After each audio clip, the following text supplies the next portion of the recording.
যেতে যেতে পথে পূর্ণিমা রাতে চাঁদ উঠেছিল গগনে, দেখা হয়েছিল তোমাতে আমাতে, কি জানি কি মহালগনে, শালা চাঁদ উঠেছিল গগনে। গান গাইতে গাইতে ওয়াশরুম থেকে গোসল শেষ করে বের হতে দেখি নীলা আপু আমার রুমে। পরনে আমার শুধুমাত্র ছোট্ট একটা ল্যাব কোট, আর এই নীলা আপু নির্লজ্জের মতো আমার দিকে তাকিয়ে আছে। কি করব বুঝতে পারলাম না। মান সম্মানের ব্যাপার, তাই সোজা দৌড়ে আবার ওয়াশরুমে ঢুকে গেলাম। কি বেহায়া মেয়ে, একটু লজ্জা নেই? কিন্তু এ আমার রুমে কি করছে? রুমে তো দূরের কথা, এর তো আমাদের বাসাতেও আসার কথা না। সে যে কারণেই আসুক না কেন, কিন্তু আমি এখান থেকে বের হব কি করে? কাপড় চোপড় তো সব আলমারিতে। কোন কুলক্ষণে যে কাপড় ছাড়া গোসল করতে গিয়েছিলাম। দরজাটা একটু ফাঁক করে দেখে নীলাপু বিছানার উপর বসে বসে পা তোলাচ্ছে আর মুচকি মুচকি হাসছে। রুম থেকে বের হচ্ছে না, যার কারণে আমি ওয়াশরুম থেকে বের হতে পারছি না। কতক্ষণ আর থাকা যায়? তাই জোর গলায় মাকে ডাক দিলাম। একবার ডাকার পরও কোনো সাড়া শব্দ নাই। তাই নীলাপু বললেন, কিরে কাকিমাকে কেন ডাকছিস? কত বড় বেহাই আইমে, সব বুঝেও এমন করছে। তাই বললাম, দরকার আছে মা। মা আরে কাকিমাকে ডেকে লাভ নেই, উনি এখন ব্যস্ত, আমার জন্য রান্না করছেন। তুই বরং বল তোর কি লাগবে। লাগবে না, তুমি আমার রুম থেকে যাও, আপনি একটু পরে আসিয়েন। কেন কেন? আমি তোর রুমে থাকলে কি সমস্যা? কোনো সমস্যা নেই। আরে বাবা, আমি কাপড় পরবো। তো কি হয়েছে, পর না। আমি কি তোকে আটকিয়ে রাখছি? কেমনটা লাগে বলুন তো? কিন্তু আমার সব কাপড় আলমারিতে আছে। হ্যাঁ তো কি হয়েছে, এসে নিয়ে যা। আমি এই অবস্থায় কি করে আসবো শুনি? আচ্ছা দাঁড়া, আমি বের করে দিচ্ছি। এই বলেই আলমারির দিকে একটু এগিয়ে আবার দাঁড়িয়ে পড়ল, আর একটা শয়তানি আমাকে হাসি দিয়ে বলল, এই অবস্থায় মানে কি রে? তুই কি লজ্জা পাচ্ছিস নাকি? তোকে তো আমি এভাবে কতবার দেখেছি। তুই যখন গোসল করতে চাইতি না তখন কাকিমা তোকে জোর করে এটুকু বললেই হা হা করে হাসতে লাগলো। আর হঠাৎ করে আমার মাথা গরম হয়ে গেল, আর বললাম, এই আপনি আমার রুম থেকে বেরোন তো, বেরোন বলছি। কথাটা বলে ওর মুখ থেকে হাসিটা নিমিশেই উধাও হয়ে গেল। তার কিছু না বলে কাপড়গুলো বের করে দিয়ে নীরবেই রুম থেকে বের হয়ে গেল। হয়তো আমার এই কঠোরভাবে কথা বলাতে কষ্ট পেয়েছে। আমি নিশ্চিন্তে কাপড়গুলো পরে নিলাম। তখনই নাচ থেকে মায়ের ডাক হেলো, তাই নিচে গেলাম। এসে অবাক হলাম, কারণ বাসাতে দাদু এসেছে। বাবা, দাদু ও নীলা আপু খাবার টেবিলে বসে আছে। আমরা সবাইকে খাবার দিচ্ছেন। মাকে একটু খুশি খুশি দেখাচ্ছে। মা হেসে হেসে দাদুকে বলল, এই তো আপনার নাতি এসে পড়েছে। মাকে এমন খুশি আগে কখনো দেখিনি। মায়ের বিয়েটা ছিল লাভ ম্যারেজ। বাবা আসলে দাদার বিরুদ্ধে গিয়ে মাকে বিয়ে করেছেন। দাদু চেয়েছিল বাবা যাতে তার ভাইয়ের মেয়েকে বিয়ে করে, কিন্তু তা হয়নি। সেজন্য দাদু মাকে মেনে নেয়নি, মাকে বাড়ি থেকে বের করে দেয়। তাই বাবাও নিজের বাসা ছেড়ে দেয়। কিন্তু আমি যখন পৃথিবীতে আসি তখন দাদু বাড়িতে বেশি থাকতাম, কারণ বাবার ধারণা আমার কারণে হয়তো দাদু মাকে মেনে নেবে। কিন্তু আমি এত বড় হয়ে যাওয়ার পরেও দাদু মাকে বাড়িতে ফিরিয়ে নেয়নি। আমি একদিন দাদুকে বলেছিলাম মাকে বাসায় ফিরিয়ে আনতে, কিন্তু দাদু তা করেনি, উল্টো আমাকে রাগ দেখায়। তাই ওই বাড়ি ছেড়ে দিয়েছি। কিন্তু আজ দাদু স্বয়ং আমাদের বাসাতে কেন এলেন? তাই দাদুকে সালাম দিয়ে খাবার টেবিলে বসে পড়লাম, আর দাদু আমাকে নানান প্রশ্ন করতে লাগলেন। আমি শুধু হাসি মুখে জবাব দিচ্ছিলাম। যদিও ওই দিনের পর দাদুকে আমার তেমন একটা পছন্দ হয় না। তারপর সবাই খাবার খেতে লাগলাম। দাদু খাবার খাচ্ছেন আর মায়ের রান্নার প্রশংসা করছেন। তাকে দেখি মায়ের চোখে জল। এটাই হয়তো খুশির অশ্রু। আচ্ছা, মায়েরা এমন কেন? কষ্ট কাঁদে আবার খুশিতেও কাঁদে। যাই হোক, খাবার খাচ্ছিলাম, হঠাৎ কিছু একটা আমার পায়ের মধ্যে সুড়সুড়ি দিচ্ছে। বিড়াল নয় তো আবার। আসলে আমি ছোটকাল থেকে বিড়াল অনেক ভয় পাই, যে কারণে টেবিল থেকে দাঁড়িয়ে পড়লাম। মাথা নামিয়ে টেবিলের নিচে দেখলাম, না কিছুই নেই। ওটা আমার মনের ভুল হয়তো হবে। আমাকে এভাবে দাঁড়িয়ে পড়তে দেখে মা বলল, কি হলো? আমি কিছু না বলে মাথা চুলকিয়ে আবারও খেতে বসলাম। আবারও সে একই অবস্থা, সুরসুরি। কিন্তু এবার বুঝতে পারলাম এটা একটা মানুষের পা। মাথা তুলে তাকাতেই বুঝতে পারলাম এটা নীলা আপুর কাজ। নীলা আপু আমার দিকে তাকিয়ে মুচকি মুচকি হাসছেন। আমি কিছু না বলে খাবারে মনোযোগ দিলাম, কিন্তু নীলা আপু আমাকে শান্তিতে খেতে দিচ্ছে না। মুখ বুজে সব সহ্য করছি, কিন্তু সে এমন করছে কেন? ওর সাথে তো আমার কোনো এমন সম্পর্ক নেই, কিন্তু যেটা ছিল সেটা তো নিজেই নষ্ট করে দিয়েছে। এখন না আছে বন্ধুত্ব, ও তো আমার কাজিন হয়, তা আবার 3 বছরের বড় আপু। এখন আমি ওকে ওনাকে বড় আপু বলেই মানি, যথেষ্ট সম্মান দেওয়ার চেষ্টা করি। যা বোঝার তা বুঝে গিয়েছি। অবশ্য দোষটা আমারই ছিল। যাক এসব। আমি তাড়াতাড়ি খাবার শেষ করে উঠে আসতে যাব, তখন মা আমাকে বলল, লাবিব, যা চটপট গিয়ে তোর ব্যাগ গুছিয়ে নে। ব্যাগ গোছানো মানে? আমি কি কোথাও যাচ্ছি নাকি? মা হ্যাঁ সূচক মাথা নাড়ালো। যখন আমি বলবো কোথায়, তখন নীলা আপু বলে উঠল, আরে এখন থেকে তুমি কাকা কাকিমা আমাদের নিজের বাড়িতে থাকবি। সেই জন্যই তো দাদু তোদের সবাইকে নিতে এলো। এখন থেকে আমরা সবাই একসাথে থাকবো, ভালো হবে না বল? কথাটা শুনেই আমার খুশি হওয়া উচিত ছিল। ছোটবেলা থেকে তো আমি এটাই চাইতাম, কিন্তু আমি খুশি হতে পারছি না। কারণ সেদিন ওই ঘটনা আর নীলা আপুর সাথে এই বিচ্ছিরি ঘটনার পর আমি নিজেই নিজেকে প্রতিজ্ঞা করেছিলাম যে আমি আর ওই বাড়িতেও নীলা আপুর সামনে আর কখনই যাব না। আসলে আমি নীলার থেকে দূরে থাকতে চাই। এখন কি করা উচিত তা বুঝতে পারছি না, তাই নিজের রুমে চুপচাপ চলে এলাম। এতদিন পর সবাই ওই বাসাতে যাব, সবাই কত খুশি। এখন কি করে আমি যাব না বলি? আমাকে ছাড়া তো কেউ যাবে না। আমার ভাগ্যটাই খারাপ। কেন যে আমি সেদিন নীলাকে নিয়ে ওইসব ভাবতে গিয়েছিলাম। কিছু বুঝতেছেন না তো? চলেন বুঝিয়ে বলি। ছোটবেলা থেকে নীলা আপু আর আমি খুব ভালো বন্ধু ছিলাম। যদিও সে আমার থেকে 3 বছরের বড়। আমি যখন ওই বাড়িতে যেতাম নীলা আপুর সাথেই সব সময় থাকতাম। ছোটবেলা থেকেই নীলা আপুকে আমার ভালো লাগতো। যখন আমি কলেজে ভর্তি হই তখন আমি বুঝতে পারি নীলা আপুর প্রতি আমার ভালোবাসাই ছিল না, তার থেকে বেশি কিছু ছিল। আমি তাকে ভালোবাসতাম, আর আমারও মনে হয়েছিল নীলাও আমাকে ভালোবাসে। এর অনেক কারণ ছিল, যেমন নীলা আপু আমাকে অনেক কেয়ার করতো, আমি ঠিক সময় খাবার খেয়েছি কিনা, পড়তে বসেছি কিনা, ইত্যাদি ইত্যাদি। আর সুযোগ পেলেই দুজনে ঘোরাঘুরি করতাম আর খাওয়া দাওয়া। ফোনে তো কথা হতো ঘন্টার পর ঘন্টা। কথা বলা শুরু করলে তো শেষই হয় না। আমি যদিও নীলাকে তুমি করে বলতাম, কিন্তু সে আমাকে তুই করেই বলতো, যার কারণে আমি দ্বিধায় ছিলাম যে সে আমাকে ভালোবাসে কিনা। আমি আসলে পড়াশোনায় বরাবরই একটুখানি গিয়েছিলাম আর কি, আর পরীক্ষার খাতায় আশপাশ করে লিখেই পাশ করে যেতাম। তো সেই কারণে আমার ক্লাসমেট ঋতুকে পরীক্ষার আগে থেকেই তল্লাই কথা শুরু করেছিলাম।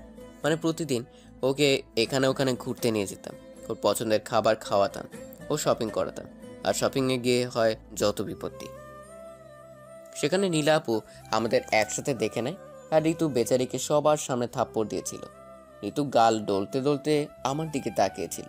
ও ভাবছিল আমি নীলাকে কিছু বলবো। নীলা আপু ছিল ঋতুর বড়, আর নীলার রাগী চোখ দেখে সে সেখান থেকে বিদায় নিয়েছিল। আমি শুধু অবাক দর্শকের মতো তাকিয়েছিলাম। তারপর নীলা আপু বলল, এই তোর পড়াশোনা? নীলা এর আগে কখনো আমার সাথে এত রাগী গলায় কথা বলেনি, তাই কথার খেই হারিয়ে ফেলে বললাম, আসলে না হয়েছে কি বলবো ঠিক বুঝে উঠতে পারছি না। তখনই নীলা বলে উঠল, আমি তোকে কতবার ফোন করেছিলাম দেখেছিস? সকালে ফোন রিসিভ করে আমাকে কিছু না বলতে দিয়েই বললি তোর পরীক্ষা, তাই তুই পড়ছিস, আর ফোন ধরলি না। তাই তোর বাড়িতে গিয়েছিলাম, তুই সেখানেও ছিলি না। তাই একা একা শপিং করতে এলাম, আর এসে দেখি তোর কি আদৌ মনে আছে আজকে কি? আমি তার কথা এতক্ষণ মন দিয়ে শুনছিলাম, তারপর বললাম, আজকে কি? সে আমার কথায় বিরক্ত হয়ে ওর ব্যাগ দিয়ে আমাকে মারতে লাগলো। তারপর তার হাতের ব্যাগগুলো আমাকে দিয়ে বলল, রাতে এগুলো পরে চলে আসিস। তারপর নীলা আপু আর এক মুহূর্ত এখানে দাঁড়ালো না। আমি ওর সাথে সাথে সেখান থেকে বেরিয়ে গেলাম। অনেক কয়টা কল করেছি নীলাকে, কিন্তু ধরেনি, বারবার কেটে দেয়। বুঝলাম মনে হয় অনেক রাগ করেছে। আসলে নীলার আজ বার্থডে, তাই গিফট কিনতে এখানে এসেছিলাম। ঋতুকে এমনি নিয়ে আসিনি, ভেবেছিলাম একসাথে 2 কাজ হয়ে যাবে, কিন্তু কি থেকে যে কি হয়ে গেল। বাড়িতে এসে নীলার দেওয়ার শপিং ব্যাগটা খোলার পর কাপের সাথে একটা ভিউ কার্ড বেরিয়ে এলো। অবাক হয়ে কার্ডটা খুলতেই একটা মেয়ে কণ্ঠ বলে উঠল, I love you, I love you. এই কথা শুনছিস? আই লাভ ইউ বলছি কিন্তু। এটা শোনার পর কিছুক্ষণ টাসকি খেয়ে বসে রইলাম। আই লাভ ইউ বলাটা আর মন কাড়া হাসিটা এখন আমার কানে বাজতে লাগলো। আমার সাথে এমনটা হবে ভাবতে পারিনি। এই মেয়ে কণ্ঠটা নীলার। নীলা যে নিজে থেকেই ভালোবাসি কথাটা বলবে ভাবতেই পারিনি। আমি এখনো বিশ্বাস করতে পারছি না নীলা এই কথাগুলো আমাকে বলেছে। হঠাৎ ব্যাগে একটা চিরকুট দেখলাম, সেটা খুলে দেখতে পেলাম নীলার হ্যান্ডরাইটিং। সেখানে লেখা ছিল, আমি জানি না তুই এখন কি ভাবছিস, কিন্তু এটাই সত্যি। জানিস, অনেক দিন ধরে ভাবছি আমার মনের কথাটা তোকে বলে দেই, তবে কেন জানি বলে উঠতে পারছিলাম না। আর আমি জানি তুইও আমাকে পছন্দ করিস। আমি ভেবেছিলাম তুই আমাকে বলবি, কিন্তু না, তুই বলতে পারলি না এতদিনেও, তাই বাধ্য হয়ে আমাকেই বলতে হলো। জানিস, তোকে অনেক ভালোবাসি, অনেক কথা আছে তোর সাথে আমার। রাতের ছাদে চলে আসিস, সাবধান, কেউ যেন জানতে না পারে। আমি তোর জন্য অপেক্ষা করব। চিঠিটা পড়েই যেন আমার হার্টবিটটা বেড়ে গেল। সবকিছু যে এত সহজে হয়ে যাবে তা ভাবতেও পারিনি। হঠাৎ ফোনটা বেজে উঠল। ফোনটা হাতে নিয়ে দেখি এটা তো আমাদের ভার্সিটির বড় ভাই নিলয়। একদম ভদ্র একটা ছেলে, কিন্তু ওকে আমার একদমই পছন্দ না, কারণ এ হলো নীলার ক্লাসমেট। ফকিনি সবসময় নীলার সাথে সাথেই ঘুরঘুর করে। নীলাও কিছু খালি ওর কথাই টেনে আনবে। যাই হোক, ফোনটা রিসিভ করলাম। হ্যালো, আসসালামু আলাইকুম। কেমন আছেন নীলা ভাই? ভালোই। তুমি কেমন আছো? আমিও ভালো আছি। কিছু বলবেন ভাইয়া? ওই, আসলে নীলা কি কখনো আমার সম্পর্কে কিছু বলেছে তোমাকে? মানে ঠিক বুঝলাম না ভাইয়া। তখনই মনে হলো কোনো নারী কণ্ঠ নীলয়কে ডাকছিল। তার কিছু না বলে সে ফোনটা রেখে দিল। অতপর সন্ধ্যাবেলা তৈরি হয়ে সোজা নীলাদের বাড়ি এলাম। বাবা মা কেউ আসেনি। বাসাতে ঢুকে দাদু, আঙ্কেল ও আন্টির সাথে দেখা হলো। মনে হয় তেমন কোনো মানুষকে ইনভাইট করেনি। সেটা সবাই পরিচিত মানুষ আর নীলার বন্ধু বান্ধবতার মাঝে নীলা ছিল। আর এটাই হলো এই বাড়ির নিয়ম, খুব পরিচিত লোক ছাড়া কাউকে ডাকা হয় না। সবাইকে দেখতে পেলেও নীলাকে দেখতে পাচ্ছিলাম না। আন্টিকে জিজ্ঞেস করতেই বলল ও রুমে রেডি হচ্ছে। কথাটা বলেই আবার বলল ওই তো নীলা এসে পড়েছে। আমার সাথে সাথে সবাই সিঁড়ির দিকে তাকালো। আমি তো শুধু অবাক হয়ে তাকিয়ে রয়েছি, কারণ নীলা আজ একটা আকাশি নীল শাড়ি পরেছে। আর আমি যতটুকু জানি শাড়ি পরা ওর পছন্দ করে না, কিন্তু ওকে খুব সুন্দর লাগতেছে শাড়িতে। নীলা নিচে এসেই আমার দিকে তাকিয়ে অন্যদিকে চলে গেল। কারণ হলো আমি ওর বার্থডে ভুলে গিয়েছিলাম। তারপর আর কি, কেক কাটা হলো। একটু পর দেখি নীলা পেছনের দিকে তাকিয়ে ছাদের দিকে যাচ্ছে। চিরকুটে তো আমাকে ছাদে যেতে বলেছিল। তখন আমি ছাদের দিকে পা বাড়াতে পেছন থেকে আন্টিটিকে বলল দাদু নাকি ওষুধ শেষ হয়ে গেছে, তাই আমাকে যেতে হবে। এত লোক থাকতে আমাকেই বলতে হলো। এই কথা তো আর আন্টির মুখের উপর বলতে পারি না, তাই একটা হাসি দিয়ে ফার্মেসিতে গেলাম। ওষুধ এনে আন্টির হাতে দিয়ে আর এক মুহূর্ত দেরি না করে ছাদে গেলাম। আমার মনের ভিতরে একটা উত্তেজনা কাজ করছে। আমার মনটা খুব অশান্ত হয়ে গেছে। ছাদের দরজার কাছে এসে একটা বড় নিঃশ্বাস ছেড়ে নিজেকে একটু শান্ত করে নিলাম। হাসি মুখে দরজাটা খুলেই ছাদে পা রাখতেই আমার মাথায় যেন আকাশ ভঙ্গে পড়ল। এটা আমি কি দেখছি? নীলা আর নিলয় দুজনে খুব কাছাকাছি দাঁড়িয়ে আছে, কিন্তু এখন ওই হারামি নীলাকে কিস করার চেষ্টা করছে। যদিও নীলা বাধা দিচ্ছে আর না করছে, আমি অবাক হচ্ছি নীলার এই কাজের জন্য। ওর এখন উচিত ছিল নিলয়কে থাপ্পড় মারা, কিন্তু নীলা তেমন কিছু করছে না। আমার মাথায় যেন আগুন ধরে গেল। তাই সামনে এগিয়ে গিয়ে শরীরের সমস্ত শক্তি দিয়ে নিলয়কে একটা লাথি মারলাম। লাথিকে সে টাল না সামলাতে পেরে নিচে পড়ে গেল। আমি আবার ওকে আর কয়েকটা লাথি মারলাম। এবার লাথিটা মুখ বরাবর গিয়ে পড়েছে, তাই ব্যথায় হারামজাদা চেঁচিয়ে উঠল। আমার তাতে কি, কলার ধরে উঠিয়ে মুখ বরাবর একটা ঘুষি মারলাম। যখনই আরেকটা মারতে যাব, নীলা এসে পেছন থেকে বাধা দিল, বলল লাবিব ছাড়, ওকে কি করছিস? ও ব্যথা পাচ্ছে, ওর কষ্ট হচ্ছে, ছাড় বলছি। কে শোনে কার কথা? নীলাকে সরিয়ে দিয়ে আর একটা পেট বরাবর দিলাম। শালায় আবার চেঁচিয়ে উঠল, নিজেকে আমার থেকে ছাড়ানোর চেষ্টা করলো। তখন নীলা আমাকে সর বলে একটা ধাক্কা দিল। আমি ধাক্কাকে দূরে সরে গেলাম। আর নীলা দৌড়ে গিয়ে নিলয়কে উঠাতে উঠাতে কান্না সরে বলল, তুমি ঠিক আছো তো? তুমি ঠিক আছো তো? আশ্চর্য, আমি নিলয়কে মারছি বলে নীলা এইভাবে রিয়েক্ট করছে কেন? তাই আমি বললাম, আরে নীলা আপু, তুমি পাগল হলে নাকি? ও তো আমার কথা শেষ না করতেই আমার গালে ঠাস করে একটা থাপ্পড় দিল। আমি অবাক হয়ে বললাম, আরে আপু, ও তো তোমাকে জোর করে কিস করতে চাইছিল, তাই আমি ওকে মারলাম। হ্যাঁ, ও আমাকে কিস করতে চেয়েছিল, কিন্তু করেনি তো। লাবিব, নিলয় আসলে ভালো ছেলে, ও এরকম না। আমি তোকে বুঝিয়ে বলছি কি হয়েছিল।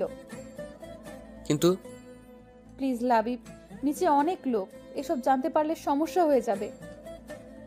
কথাটা শেষ করতে পেছন থেকে আওয়াজ আসলো। কে এইভাবে চিৎকার করলো? কি হয়েছে এখানে? আমি পেছনে তাকে দেখে আঙ্কেল, নীলা, দাদুকে ও আঙ্কেলকে দেখে অনেক ভয় পেয়ে গেল। আমি তখন এটা সেটা বলে সবকিছু ম্যানেজ করলাম। তখন দাদু বলল, ঠিক আছে, এখন তোরা নিচে আয়, এই রাত্রিবেলায় ছাদে কি করিস তোরা? আচ্ছা দাদু, তোমরা যাও, আমরা আসছি। সবার সাথে সাথে নীলয়ও নিচে চলে গেল। এখন শুধু আমি আর নীলা ছাদে দাঁড়িয়ে আছি। আমি নীলার দিকে তাকিয়ে দেখি এখনো ভয় কুকড়ে আছে, আর সিঁড়ির দিকে এক নজরে তাকিয়ে আছে। আমি তাকে ডাক দিতেই চমকে উঠে বলতে লাগলো, কি হয়েছে? তুমি ঠিক আছো তো? আমার আবার কি হবে, আমি তো ঠিক আছি। জানো, তোমাকে আজ খুব সুন্দর লাগছে, একেবারে নীলপরি। সত্যি বলছি নীলা। একটু লজ্জা পেয়ে বলল, তাই নাকি? তুই কবে থেকে মেয়েদের প্রশংসা শুরু করে দিলি? আমি তো আগেও কতবার সেজেছি, কখনো তো এমন প্রশংসা করিসনি। আজকে এমন কি হলো? এই যে শাড়ি পরে এত সুন্দর করে সেজেছো। ও আচ্ছা, তার মানে তোর শাড়ি পছন্দ, তা আমাকে আগে বললেই পারতি। আমি বললে কি শাড়ি পরতে? তা অবশ্য পরতাম না, কারণ শাড়িতে আমার খুব আনইজি ফিল হয়। আম্মু বলল এজন্য আজ পরলাম। আজকে তোর কি হয়েছে বলতো? তোর মতলবটা কি? আজ এইভাবে কথা বলছিস কেন? আমি আর সময় নিলাম না, পকেট থেকে ওর জন্য কিনে আনা বালা বের করে হাঁটু গেড়ে বসে ওকে প্রপোজ করলাম। নীলা, আই লাভ ইউ। আমি তোমাকে ভালোবাসি, অনেক আগে থেকেই বাসি, কিন্তু কখনো বলার সাহস পাইনি। আজকে বলছি, তুমি আমাকে বিয়ে করবে? কথা দিচ্ছি, তোমাকে অনেক ভালোবাসবো, কখনো কষ্ট পেতে দেব না, শুধু আমাকে ফিরিয়ে দিও না। নীলা আমার দিকে ভূত দেখার মতো করে তাকিয়ে আছে। কি হলো, কথা বলছো না কেন? তারপর আমি দাঁড়িয়ে পড়ে বললাম, আমি সরি, আমার এই কথাগুলো আগেই বলা উচিত ছিল, কিন্তু তুমি কিভাবে নিবে তাই ভেবে আর বলিনি। কিন্তু জানো, তোমার এই মেসেজ আর চিরকুটটা পেয়ে অনেকটাই অবাক হয়েছিলাম। কি হলো, তুমি কথা বলছো না কেন? কি বলছিস তুই এগুলো লাবিব? তোর কি মাথা ঠিক আছে? আমরা দুজন কাজিন হই, তুই আমাকে কি করে ভালোবাসতে পারিস? আর আমি তোর থেকে গুনে গুনে 3 বছরের বড়, এমনটা তুই ভাবলি কি করে? নীলার এমন কথা শুনে আমি মুহূর্তেই পাথর হয়ে গেলাম। কি বলছো এইসব? আর কিভাবেই বা বলছে? ও কি আমার সাথে এখন মজা করছে নাকি? আমাকে চুপ থাকতে দেখে নীলা আবার বলল, লাবিব, তুই ভাবতেও পারছিস এটা অন্য লোক জানতে পারলে কি ভাববে? তোর এতটুকু কমন সেন্স নাই? কিরে, কথা বল। তুমি সব কি বলছো নীলা? ওই চুপ, আপু বল। তোমার সমস্যাটা কোথায়? মানে তুই বুঝতে পারছিস না আমরা কাজিন? তুই যেটা ভাবছিস সেটা হতে পারে না। তো কি হয়েছে, কাজিনদের মধ্যে কি কখনো বিয়ে হয় না? তোমার মা বাবা তো কাজিন, কই তাদের তো কেউ কিছু বলে না? হ্যাঁ ঠিক আছে, কিন্তু আমি তোর থেকে বড়, এটা হয় না লাবিব। এবার আমার মাথায় রাগ উঠে গেল, তাই বললাম, তোমার সমস্যা কি? আমার উল্টাপাল্টা কথা বলছো কেন? তুমি নিজেই তো আমাকে আগে ভালোবাসার কথাটা জানালে, আর এখন কী সব উল্টাপাল্টা বলছো? শোনো, এটা কোনো মজার বিষয় নয়, এটা আমার জীবনের প্রশ্ন, আমার ভালোবাসার প্রশ্ন। আমি তোকে কখন বললাম যে আমি তোকে ভালোবাসি? আরে আজকেই তো বললে। দেখ লাবিব, আর ফাজলামো নয়, অনেক সহ্য করেছি। আরে তুমি তো আমাকে ভয়েস মেসেজ আর চিরকুটটা দিলে, তুমি তো বললে আমাকে ভালোবাসো, এখন এমন করছো কেন? কিসের মেসেজ আর কিসের চিরকুট? আমার এখন ভীষণ বিরক্ত লাগছে। আমার পকেটে চিরকুটটা ছিল তাই আমি ওকে দিলাম। আমি ওর হাতে চিরকুটটা দিয়ে এক দৃষ্টিতে তাকিয়ে আছি, কিন্তু চিরকুটের দিকে এক দৃষ্টিতে তাকিয়ে আছে তো আছেই, মাথা তুলছে না আর কথাও বলছে না। আমি বললাম, কি হলো, এখন কথা বলছো না কেন? লাবিব দেখ, আমি অনেক সরি। কথাটা বলেই মাথা নিচু করে নিল, তারপর বলল, লাবিব দেখ, অনেক বড় একটা গন্ডগোল হয়ে গেছে। দেখ, আমি তোকে দোষ দিচ্ছি না, এটা আমারই দোষ, তার জন্য সরি। মানে কী সব বলছো তুমি? লাবিব প্লিজ, আগে আমার কথাটা শোন। বলো। ওই ভিউ কার্ডটা আর ওই চিঠিটা নীলয়ের জন্য ছিল। জানি না কি করে বাই মিস্টেক এটা তোর কাছে চলে গেছে। আমি সরি লাবিব। নীলার কি কি যেন বলে যাচ্ছিল, আর কিছুই আমার কানে আসছিল না। আমি যেন এক অন্য জগতে চলে গিয়েছিলাম। একটা চাপা কষ্ট হচ্ছে, যেটা বাইরে কাউকে বলে বোঝানো যাবে না। তার মানে নীলা আমাকে না, নিলয়কে ভালোবাসে। সরি লাবিব, তুই যেটা ভাবছিস সেটা কখনো হতেই পারে না। আর প্লিজ নীলয়ের কথাটা এখন কাউকে বলিস না। নীলার আর কোনো কথা গ্রাহ্য করলাম না, ধীরে ধীরে ছাদ থেকে নেমে গেলাম। নীলা হয়তো ডাকছিল, কিন্তু আমি শোনার চেষ্টা করিনি। কারোর সাথে কোনো কথা না বলে বাসা থেকে বেরিয়ে গেলাম। বাইরে জোর হাওয়া বইছে, হয়তো এক্ষুনি ঝড় উঠবে। কিন্তু তার থেকে তো বড় ঝড় আমার মনে চলবে। বাইক চালিয়ে বাড়ি ফিরতে ফিরতে বৃষ্টিতে কাক ভেজা হয়ে গেছি। বাসাতে ঢুকতেই মা ব্যস্ত হয়ে পড়লো যে আমি কেন ঝড় বৃষ্টিতে ভিজে বাসায় ফিরলাম। মায়ের কোনো কথা কানে না নিয়ে সোজা নিজের রুমে চলে এলাম। আর তারপরই ঘুম। গভীর রাতে টের পেলাম শরীর গরম হয়ে গেছে আর মাথায় জলপট্টি দেওয়া। কিছু না, অভ্যাস মতোই জ্বর চলে এসেছে। ছোটবেলা থেকে এটা চলছে, একটু বৃষ্টিতে ভিজলে কঠিন জ্বর চলে আসে। মা জানতো আমার জ্বর আসবে, তাই আমার রুমে চলে এসেছে। আমাকে চোখ খুলতে দেখে মা বলল, কি রে বাবা, কষ্ট হচ্ছে খুব? তুই কেন শুধু শুধু বৃষ্টিতে ভিজতে গেলি? আমি তোকে এত বলি, তারপরেও আমার একটা কথাও শুনিস না তুই। মায়ের কথা শুনে আমার নীলার কথা মনে পড়ে গেল। নীলাও সবসময় আমাকে বৃষ্টিতে ভিজতে বারণ করতো। ওর কথাটা মনে উঠতে যেন বুকের ভিতর কষ্টটা আরো বেশি নাড়াতে উঠল। অতপর মায়ের কোলে মাথা রেখে কেঁদে দিলাম। মা জিজ্ঞাসা করলো কি হয়েছে, কিন্তু আমি কিছুই বলিনি। তারপর একসময় ঘুমিয়ে পড়ি। যখন চোখ খুললাম তখন মাথায় একটা শীতল হাতে স্পর্শ পেলাম। তাকে দেখি নীলা বসে আছে আর আমার মাথায় জলপট্টি দিয়ে দিচ্ছে।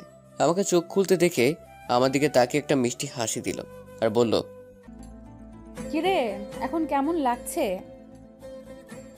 আমি কিছু না বলে ওর মুখের দিকে তাকিয়ে রইলাম। নীলা কিছু একটা বলতে গিয়ে থেমে গেল, কারণ মা রুমে চলে এসেছে খাবার নিয়ে। খাবার টেবিলে রেখে মা নীলাকে বলল, নীলামা, তুই ওঠ, তুই কিছু খেয়ে নিয়ে রুমে গিয়ে রেস্ট নে। আমি তোর খাবার ওখানে রেখে এসেছি। কাকিমা, আমি পরে খাবো, তুমি বরং খাবারটা আমাকে দাও, আমি লাবণীকে খাইয়ে দিচ্ছি। মা একটা মুচকি হাসি দিয়ে বলল, অনেক হয়েছে মা, আবার তুই ওর মতো অসুস্থ হয়ে পড়বি। এমনিতেও ঠিক মতো খাসনি, আবার কাল সারা রাত ঘুমাসনি। কিন্তু কাকিমা।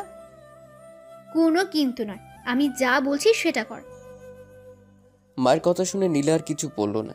আমার দিকে একবার তাকিয়ে নীলা চলে গেল অন্য রুমে। মায়ের কাছে শুনেছি আমি নাকি গতকাল সারা দিন সারা রাত জ্বর নিয়ে পড়েছিলাম, আর নীলা সবকিছু ছেড়ে চুড়ে এতক্ষণ আমার সেবা করছিল। খুব অবাক হলাম মায়ের কথা শুনে। নীলা আমার জন্য এতটা ভাবে, মনে মনে অনেক খুশি হলাম। পরক্ষণে আবার মনটা খারাপ হয়ে গেল, কারণ নীলাকে ভালোবাসে। তারপর খাবার আর ওষুধটা খেয়ে ঘুমিয়ে পড়লাম। বিকালের দিকে ঘুম ভাঙে, নিজেকে বেশ চাঙ্গা আর ফুরফুরে লাগছে, জ্বরটা আর নেই। অতবার ওয়াশরুমে গেলাম। তারপর বাহির হয়েই দেখি নীলা বসে আছে আর আমাকে দেখেই হাসিমুখে প্রশ্ন করলো, কিরে, কেমন আছিস এখন? বিছানায় বসে বললাম, একদম ভালো, জ্বর নেই বললেই চলে। তারপর নীলা আমার দিকে সুপের পোয়ালাটা এগিয়ে দিতে বলল, যাক বাবা, ভালো হয়েছে, যে ভয় পাইয়ে দিয়েছিলি তুই। আমি কিছু না বলে নীলার দিকে তাকিয়ে আছি। কিরে, হা করে কি দেখিস? খেয়ে নে, ঠান্ডা হয়ে যাবে। আমি নীলার কোনো কথা না শুনে পেয়ালাটা রেখে দিলাম। তা দেখে নীলা অবাক হয়ে বলল, কিরে, কি হলো, খাবি না? I love you. মানে? বিশ্বাস করো, আমি তোমাকে খুব ভালোবাসি। দেখ লাবিব, পাগলামো করিস না, আমি তোকে সব কিছু বললাম, তারপরেও তুই। আমি কোনো পাগলামি করছি না, সত্যি যেটা সেটাই বলছি। তুই ভালো করেই জানিস এটা কোনো দিন সম্ভব না। ভুলে যা এসব, দেখবি আমার থেকে তুই ভালো কাউকে পাবি, যে তোকে ভালোবাসবে, সুখে রাখবে। আমি এবার উঠে দাঁড়িয়ে নীলার হাত ধরে বললাম, বিশ্বাস করো, আমি তোমাকে খুব ভালোবাসি। সবসময় শুধু তোমার কথাই ভাবি, আর তোমাকে ছাড়া অন্য কাউকে চাই না, তোমাকে চাই শুধু। নীলা আমার থেকে হাত ছাড়ানোর চেষ্টা করে বলতে লাগলো, লাবিব, হাত ছাড়, পাগলামো করিস না, আমাদের অনেক ভালো একটা সম্পর্ক, তা নষ্ট করিস না। কথাটা বলেই হাত ছাড়িয়ে নিয়ে দরজা দিয়ে বাইরে চলে যাচ্ছিল নীলা। তখন আমি ওর পথ আটকিয়ে দরজা বন্ধ করে দিলাম। যখন সে বলল, লাবিব, দরজাটা বন্ধ করলি কেন? খোল বলছি, আর আমাকে যেতে দে। তুই কেন বোঝার চেষ্টা করছো না? আমি সত্যি তোমাকে অনেক বেশি ভালোবেসেছি। দেখ, তুই কিন্তু এবার তোর লিমিট ক্রস করে ফেলছিস। আমি যেন নিজের অজান্তেই নীলার খুব কাছে চলে গেছি, আর সেই জন্য হয়তো নীলা আমাকে ঠাস করে একটা থাপ্পড় দিয়ে বসলো। আচমকা থাপ্পড় খেয়ে আমি কিছুটা পিছিয়ে পড়ি। জানি না কি হয়েছিল আমার। নীলা আমার দিকে ঘৃণার দৃষ্টিতে তাকিয়ে বলল, ছি লাবিব, আমি ভেবেছিলাম তুই সবটা বুঝতে পারবি, কিন্তু তুই যে এতটা নিচে নেমে গেছিস তা আমি ভাবতেও পারিনি। আমারই ভুল হয়েছে তোকে বোঝাতে যাওয়া। আমি কিছু না বলে মাথা নিচু করে দাঁড়িয়ে আছি। আসলে অনেক বড় একটা ভুল করে ফেলেছি। নীলা বলতে লাগলো, তুই আর কখনো আমার সামনে আসবি না, আমি তোর মুখও দেখতে চাই না। কথাটা বলেই দরজা খুলে নীলা হন হন করে চলে গেল। আমি ভাবলাম ওকে সরি বলা দরকার। যেই দরজার সামনে আসলাম দেখি মা দাঁড়িয়ে আছে। আমি মাকে দেখি ভয় পেয়ে গেলাম। মা কিছু বুঝতে বা শুনতে পাইনি তো। আমি মায়ের দিকে ভয়ের তো চোখে তাকিয়েছিলাম, আর মা আমাকে বলল, কি রে, নীলা এভাবে চলে গেল? কোনো কিছু কি হয়েছে? যাক তাহলে মা বুঝতে পারেনি। তাই আমাকে মাকে বললাম, না মা কিছুই হয়নি। নীলাপুর কি না কি জরুরি কাজ পড়েছে তাই ওভাবে চলে গেল। তারপর মা চলে গেল। আমি আর নীলাকে সরি বলতে পারলাম না। তারপর অনেক চিন্তা ভাবনার পর ঠিক করলাম আমি নীলাকে ভুলে যাব, আর নীলাকে নিয়ে সব ভুল চিন্তা ভাবনাও মাথা থেকে বের করে দেব। নীলা যা চাই সেটাই হবে। আমি আর আমার মুখ ওকে দেখাবো না। তাই ওর কাছে একটা চিরকুট লিখে ক্ষমা চাই। তার সাথে এটাও লিখেছিলাম যে আমি আর ওর সামনে আসবো না, কোনোভাবে ডিস্টার্ব করবো না। কয়েকদিন পর পরীক্ষা, তাই পরীক্ষার প্রস্তুতিতে নিজেকে ব্যস্ত করে ফেললাম।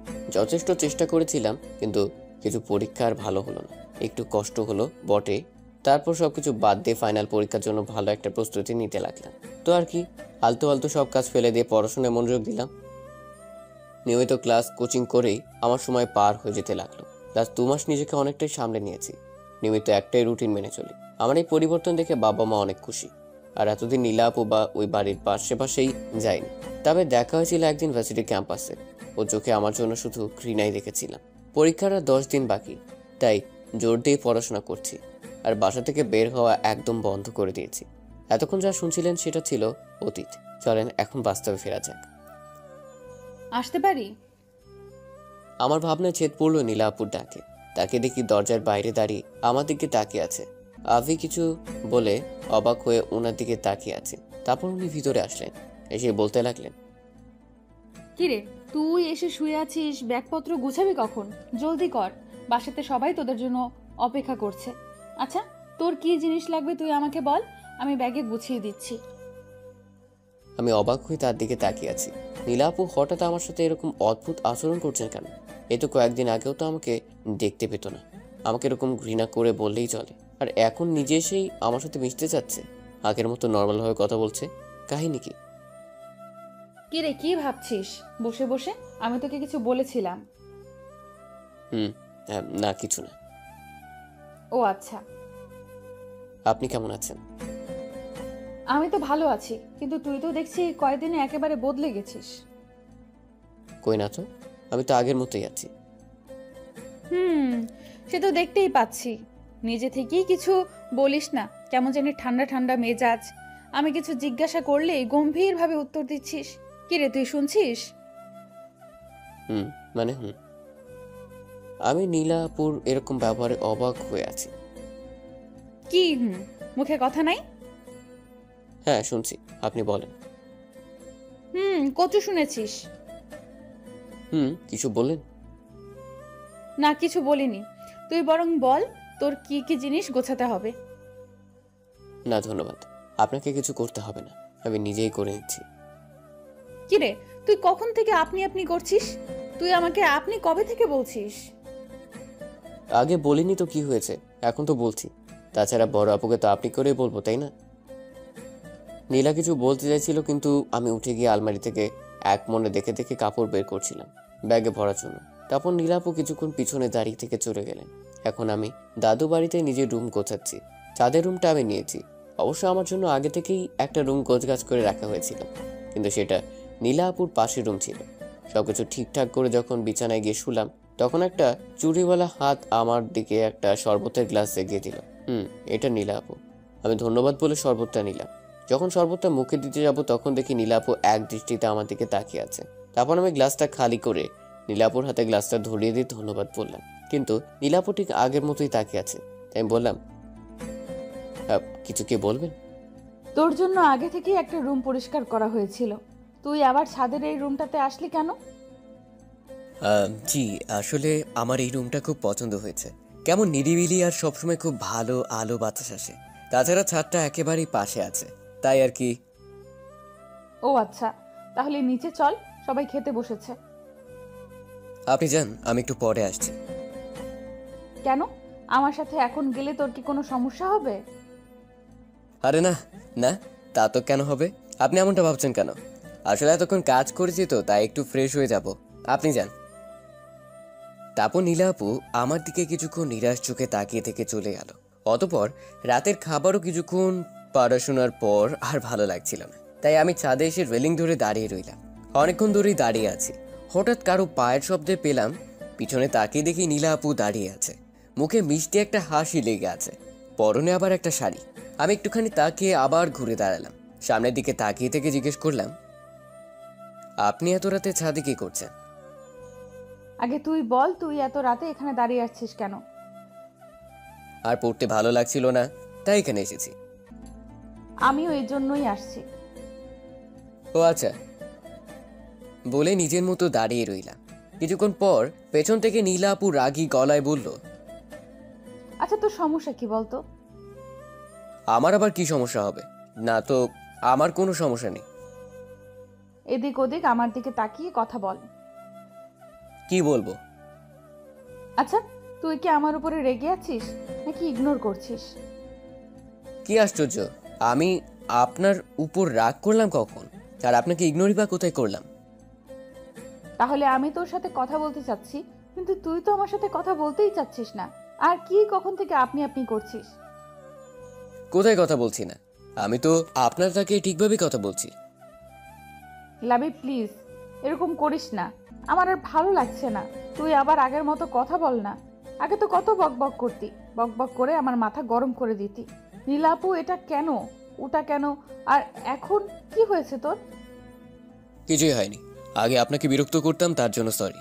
আপনার সাথে অনেক বাজে ব্যবহার করেছিলাম, তার জন্য সরি। আবার এখানে এসেও আপনাকে অস্বস্তির মধ্যে ফেলে দিলাম, তার জন্য সরি।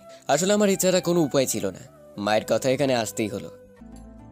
আমি তোকে কি বলছি আর তুই কি বলছিস? তুই ওই দিনের জন্য এমন করছিস, তাই না?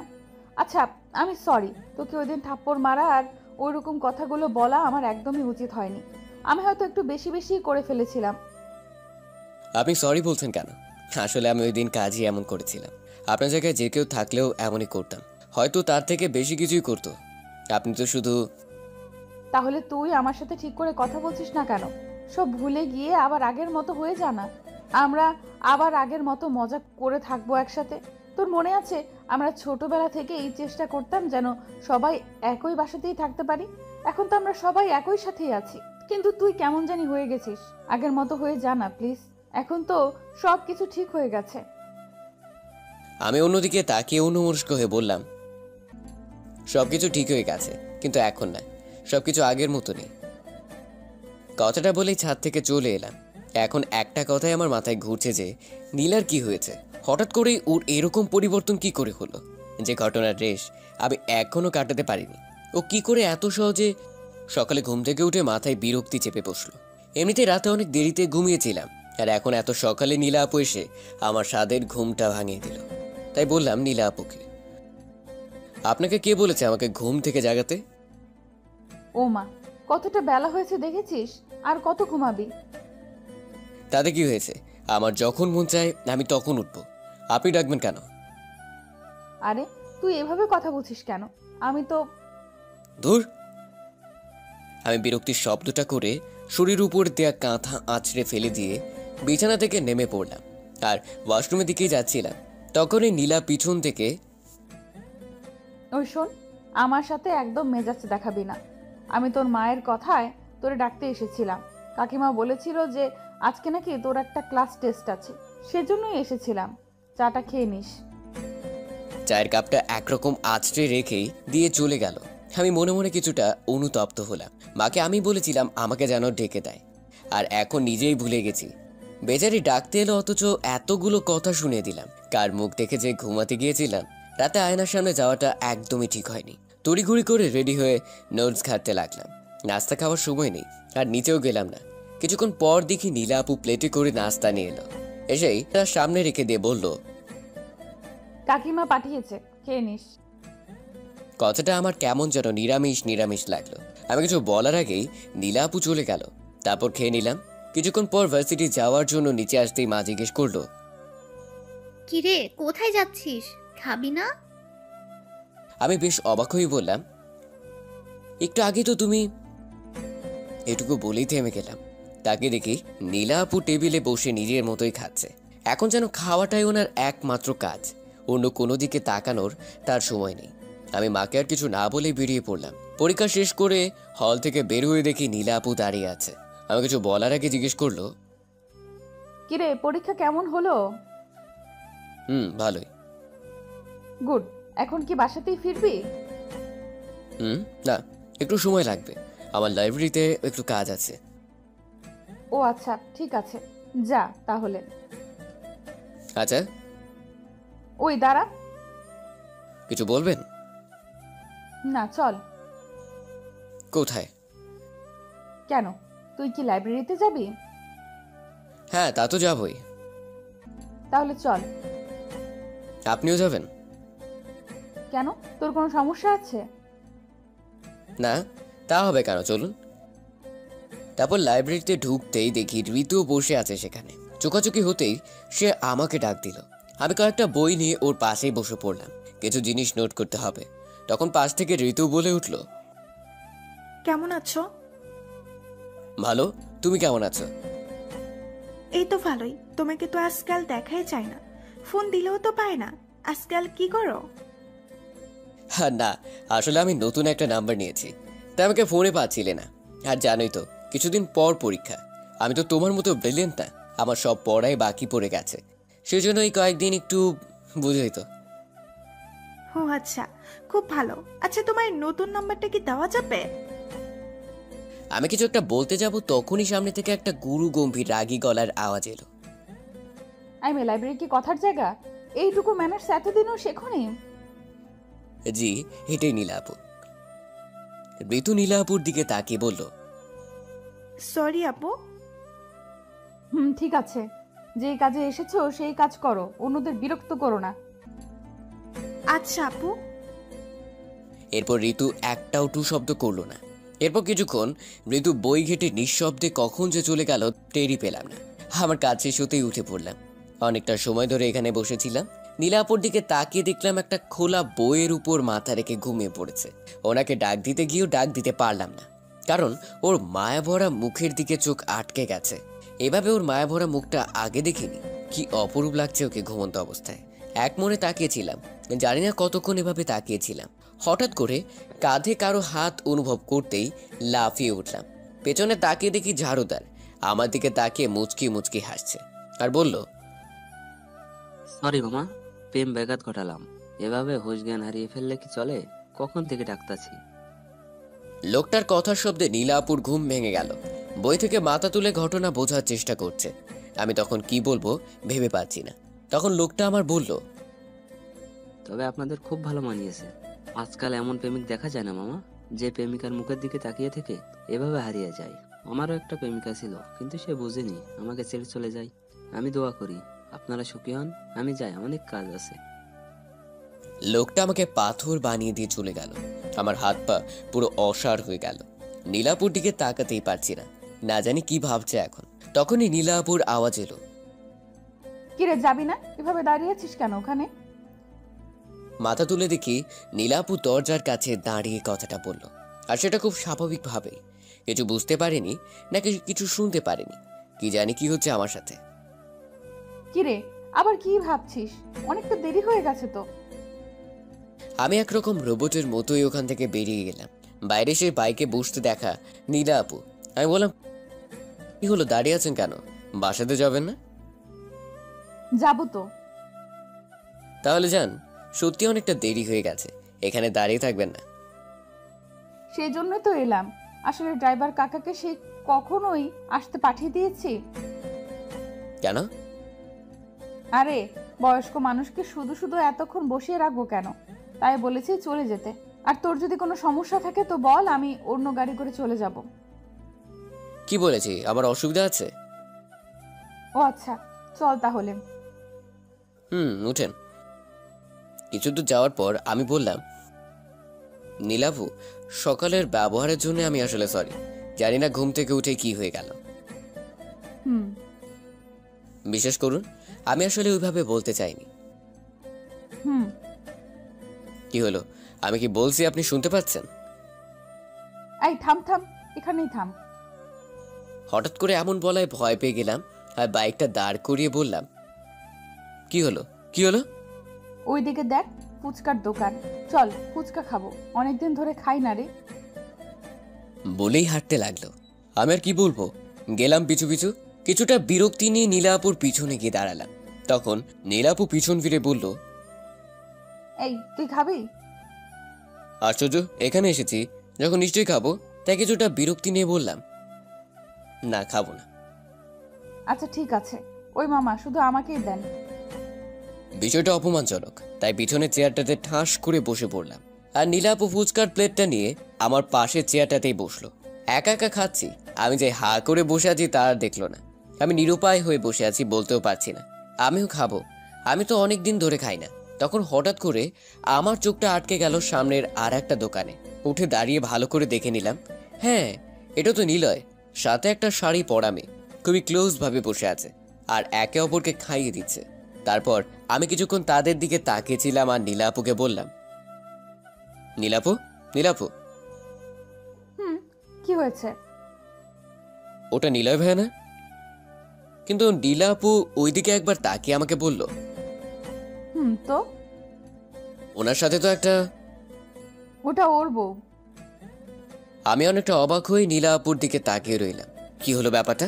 এত বড় একটা জিনিস এত সহজে বলছে। আমি অবাক হয়ে বসে বসে এটাই ভাবতে লাগলাম। কিরে, এখানে বসে থাকবি নাকি? চল বাড়ি ফিরতে হবে। কথাটা বলেই হাঁটতে লাগলো। আমি থ হয়ে দাঁড়িয়ে রইলাম।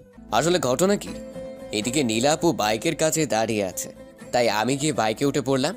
এখন নীলাপুকে কিছু জিজ্ঞেস করা যাবে না, যেভাবে দাঁড়িয়ে আছে মনে হয় না কিছু বলবে। সুযোগ বুঝে সব জানতে হবে। তারপর বাসাতে ফিরলাম। রাতে বিছানায় বসে শুয়ে শুয়ে পড়ছিলাম। বই পড়া বললে ভুল হবে, বই শুধু খুলেই রেখেছি। মন তো পড়ে আছে নীলাপুর বিষয়গুলো নিয়ে। একটু পর পানি পিপাসা লেগে গেল, কিন্তু বোতলে তো পানি নাই। নিচে যাওয়ার মুড নাই, তাই মাকে কয়েকটা চিল্লানি দিলাম। তারপর বউয়ের দিকে মনোনিবেশ করার চেষ্টা করলাম। অনেকটা সময় হয়ে গেল কিন্তু মা আসছে না, তাই আবারও চিল্লানি দেওয়ার জন্য হা করলাম। কিন্তু তার আগেই নীলা আপু এসে দাঁড়িয়ে আছে। রুমে ঢুকলো কখন টের তো পেলাম না। কিরে, এইভাবে গরুর মতো চিল্লাচ্ছিস কেন? আমার কাজ ছিল তাই আম্মুকে ডাকছিলাম, কিন্তু আপনাকে তো ডাকিনি। আপনি আসলেন যে? কাকিমা রান্না করতেছে, কি বলার আছে আমাকে বল। ওই মানে আসলে খাওয়ার পানি শেষ হয়ে গেছে, তাই জন্য ডাকছিলাম। কি, এই সাধারণ একটা কাজের জন্য তুই কাকিমাকে এইভাবে ডাকছিলি? নিজে গিয়েই তো আনতে পারিস। তো কি হয়েছে? আমার তো নিচে যেতে ইচ্ছে করছিল না, তাই মাকে ডাকছিলাম। আর আপনার যদি অসুবিধা হয় তো আপনাকে এনে দিতে হবে না আম্মু। ওই চুপ, বোতল দে। এই যে এখানে আছে। তারপর বোতল সেটা নিয়ে চলে গেল। একটু পর আবার আসলো নীলা আপু। এই নে তোর পানির বোতল। তখন আমি বই থেকে মুখ তুলে দেখি নীলা আপু আমার দিকেই তাকিয়ে আছে। আমি বললাম, কিছু কি বলবেন? না। পরক্ষণে আবার নীলা আপু বলে উঠল, অ্যাটলিস্ট একটা ধন্যবাদ তো দিতে পারতিস নাকি? কেন? কেন মানে, আমি এত কষ্ট করে পানি এনে দিলাম, একটা ধন্যবাদ তো দেওয়া উচিত, তাই না? ও ধন্যবাদ। তারপর আমি আবারও বইয়ের দিকে চোখ দিলাম। তখন নীলাপু আবারও বলে উঠল, আচ্ছা কি পড়ছিস? বই। সেটা তো আমিও দেখতে পাচ্ছি। তাহলে জিজ্ঞেস করছেন কেন? আজব তো, এভাবে কথা বলছিস কেন? আমি আবার কিভাবে কথা বললাম? ধুর। বিরক্তি নিয়ে রুম থেকে চলে গেল। আমি বসে বসে মুচকি মুচকি হাসতে লাগলাম। হ্যাঁ যাক, প্রতিশোধ ঠিকঠাক ভাবে নেওয়া গেছে। এখন বুঝবে ফুচকার দোকানে আমার কেমন লাগছিল। কেন জানি না, খুব মজা লাগছে। আর নিজেকে ধরে রাখতে পারলাম না। বিছানার উপর উঠে নাচানাচি শুরু করে দিলাম। হঠাৎ করে দরজার দিকে চোখ পড়তেই কাঠ হয়ে গেলাম। নীলাপু অবাক হয়ে চোখ বড় করে আমার দিকে তাকিয়ে আছে। নীলা আবার এখানে কি করতে এলো? আমি আবার বিছানার উপর চুপ করে বসে পড়লাম। আর বইটা হাতে নিয়ে ওটাতেই মুখ গুজলাম। গাটা একটু কাত করে দেখলাম নীলা আপু একদম বিছানার ধারে এসে দাঁড়িয়ে আছে। তাকে দেখি মুখে আবার মুচকি হাসি। যেটা ভয় ছিল ঠিক সেটাই হলো। নীলা আপু আমাকে জিজ্ঞেস করলো, লাবিব, তুই এতক্ষণ কি করছিলি রে? কই না তো, কিছু না। আচ্ছা তাই? আপনি আবার এখানে কি করতে আসছেন? তোর মা পাঠালো, নিচে গিয়ে খাবার খেতে বলেছে, নাকি খাবারটাও উপরে এনে দিয়ে যাব? না থাক, আমি নিচে গিয়েই খাবো। আপনি যান, আমি আসছি। ঠিক আছে, আয় তাহলে। আর শোন, নেক্সট টাইম দরজাটা লাগিয়ে নিস, কেন? কারণ এরকম নাচ দেখে মানুষ হার্ট অ্যাটাক করতে পারে। কথাটা বলে উচ্চস্বরে হাসতে হাসতে চলে গেল। আমাকে এরকম একটা অপমান করবে ভাবতেই পারিনি, কিন্তু এরকম হৃদয় কাড়া হাসি শুনে কেউ আর রাগ করে থাকতে পারে না, কেউই না। যাই হোক, আমি খাবার টেবিলে আসতেই দেখি নীলা আপু খাবার টেবিল ছেড়ে উঠে যাচ্ছে, আর বাকিরা সবাই অট্টহাসি দিতে ব্যস্ত। অতঃপর এখানে কি হচ্ছে বোঝার চেষ্টা করলাম, কিন্তু কিছু বুঝতে না পেরে টেবিলে গিয়ে বললাম, জেঠিমা, আমাকে খাবার দিতেই দাদু জিজ্ঞেস করলো, তা দাদু ভাই, তোমার পরীক্ষা যেন কবে থেকে? এই তো পরের সোমবারে। ও, তাহলে তো আর কয়েকটা দিন মাত্র। তো প্রস্তুতি কেমন? জি, মোটামুটি ভালোই। তা পরীক্ষা শেষ হবে কবে? কোনো রকম সমস্যা না হলে মোটামুটি 15 দিন। আচ্ছা, তাহলে তো খুবই ভালো হয়। এরপর দাদু বাবা আর জেঠুকে উদ্দেশ্য করে বলল, তোরা তাহলে সব কিছু তৈরি করা শুরু কর এখন থেকেই। আর তো মাত্র কটা দিন। ক্যাটারিং নিয়ে তোদের চিন্তা করতে হবে না, ওটা আমার বন্ধু মালেক দেখে নিবে। ওর অনেক ভালো জানাশোনা লোক আছে। তোরা বরং অন্যান্য দিকটা দেখ, আমি নেমন্তন্নের দিকটা দেখছি। বাবা আর জেঠু মাথা ঝাঁকালো। আমি অবাক হয়ে দাদুকে জিজ্ঞেস করলাম, বাসাতে কি কোনো অনুষ্ঠান আছে দাদু? আছে তো। কিন্তু কিসের অনুষ্ঠান? তখন মা পিছন থেকে বলল, কিসের আবার বিয়ের অনুষ্ঠান? আমি হকচকিয়ে বললাম, বিয়ে? কার বিয়ে? কার আবার? আমাদের নীলার। কি, নীলা আপুর বিয়ে? হ্যাঁ, এতটা অবাক হচ্ছিস কেন? আমাদের মেয়ে যখন বড় হয়েছে তখন বিয়ে তো দিতেই হবে। কতদিন আর এভাবে বসিয়ে রাখবো? হ্যাঁ তা ঠিক আছে, কিন্তু কার সাথে? তখন জেঠিমা বলল, আরে সেটা বড় কথা না, বড় কথা হলো নীলার ছেলেটাকে পছন্দ হয়ে গেছে। এতদিন কত সম্বন্ধ এলো, কিন্তু নীলার কাউকে পছন্দ হয়নি, কিন্তু এবারে এক কথাই রাজি। আর নীলাকেও ছেলের মা বাবার খুব পছন্দ হয়েছে। তারা চাইছে যত দ্রুত সম্ভব নীলাকে তাদের ছেলের বউ করে নিতে। আর ছেলে? তুই ছেলে নিয়ে পড়ে আছিস কেন? তার মানে ছেলেরা কি নীলা আপুকে পছন্দ হয়েছে? আরে এমন কোনো ছেলে আছে যে আমাদের নীলাকে পছন্দ করবে না? তাছাড়া ছেলের মা বাবাও বলেছে যে আমাদের পছন্দ মানে ছেলের পছন্দ। কত ভালো ছেলে বল, আজকাল কি এমন ছেলে পাওয়া যায়? আমার নীলাটা খুব ভাগ্যবতী। আমি শিওর এই ছেলে আমার মেয়েকে অনেক ভালো রাখবে। ও। আমি মাথা নিচু করে আমার খাবার খেতে লাগলাম। বাকিরা নিজেদের মধ্যে কথা বলছে, কি হলো এটা? নীলাপুর বিয়ে ঠিক হয়ে গেছে আর নীলাপুর আছি। ভালোই, আমার তাতে কি? আমার এসব নিয়ে ভেবে কি করব? এসব বলে নিজেকে বোঝাচ্ছি ঠিকই, কিন্তু কোথায় যেন একটা অস্বস্তি অনুভব হচ্ছে। খাবার শেষে সোজা চলে এলাম, বিছানায় এসে চুপ করে বসে আছি। না, আসলে আমি ভুল ভাবছি। বারবার একই ভুল কেন করছি? আসলে এখানে এসে নীলাপুর ব্যবহারে আমি অনেক কিছুই ভেবেছিলাম। ভালোই হয়েছে, এত তাড়াতাড়ি ভুলটা ভেঙে গেছে।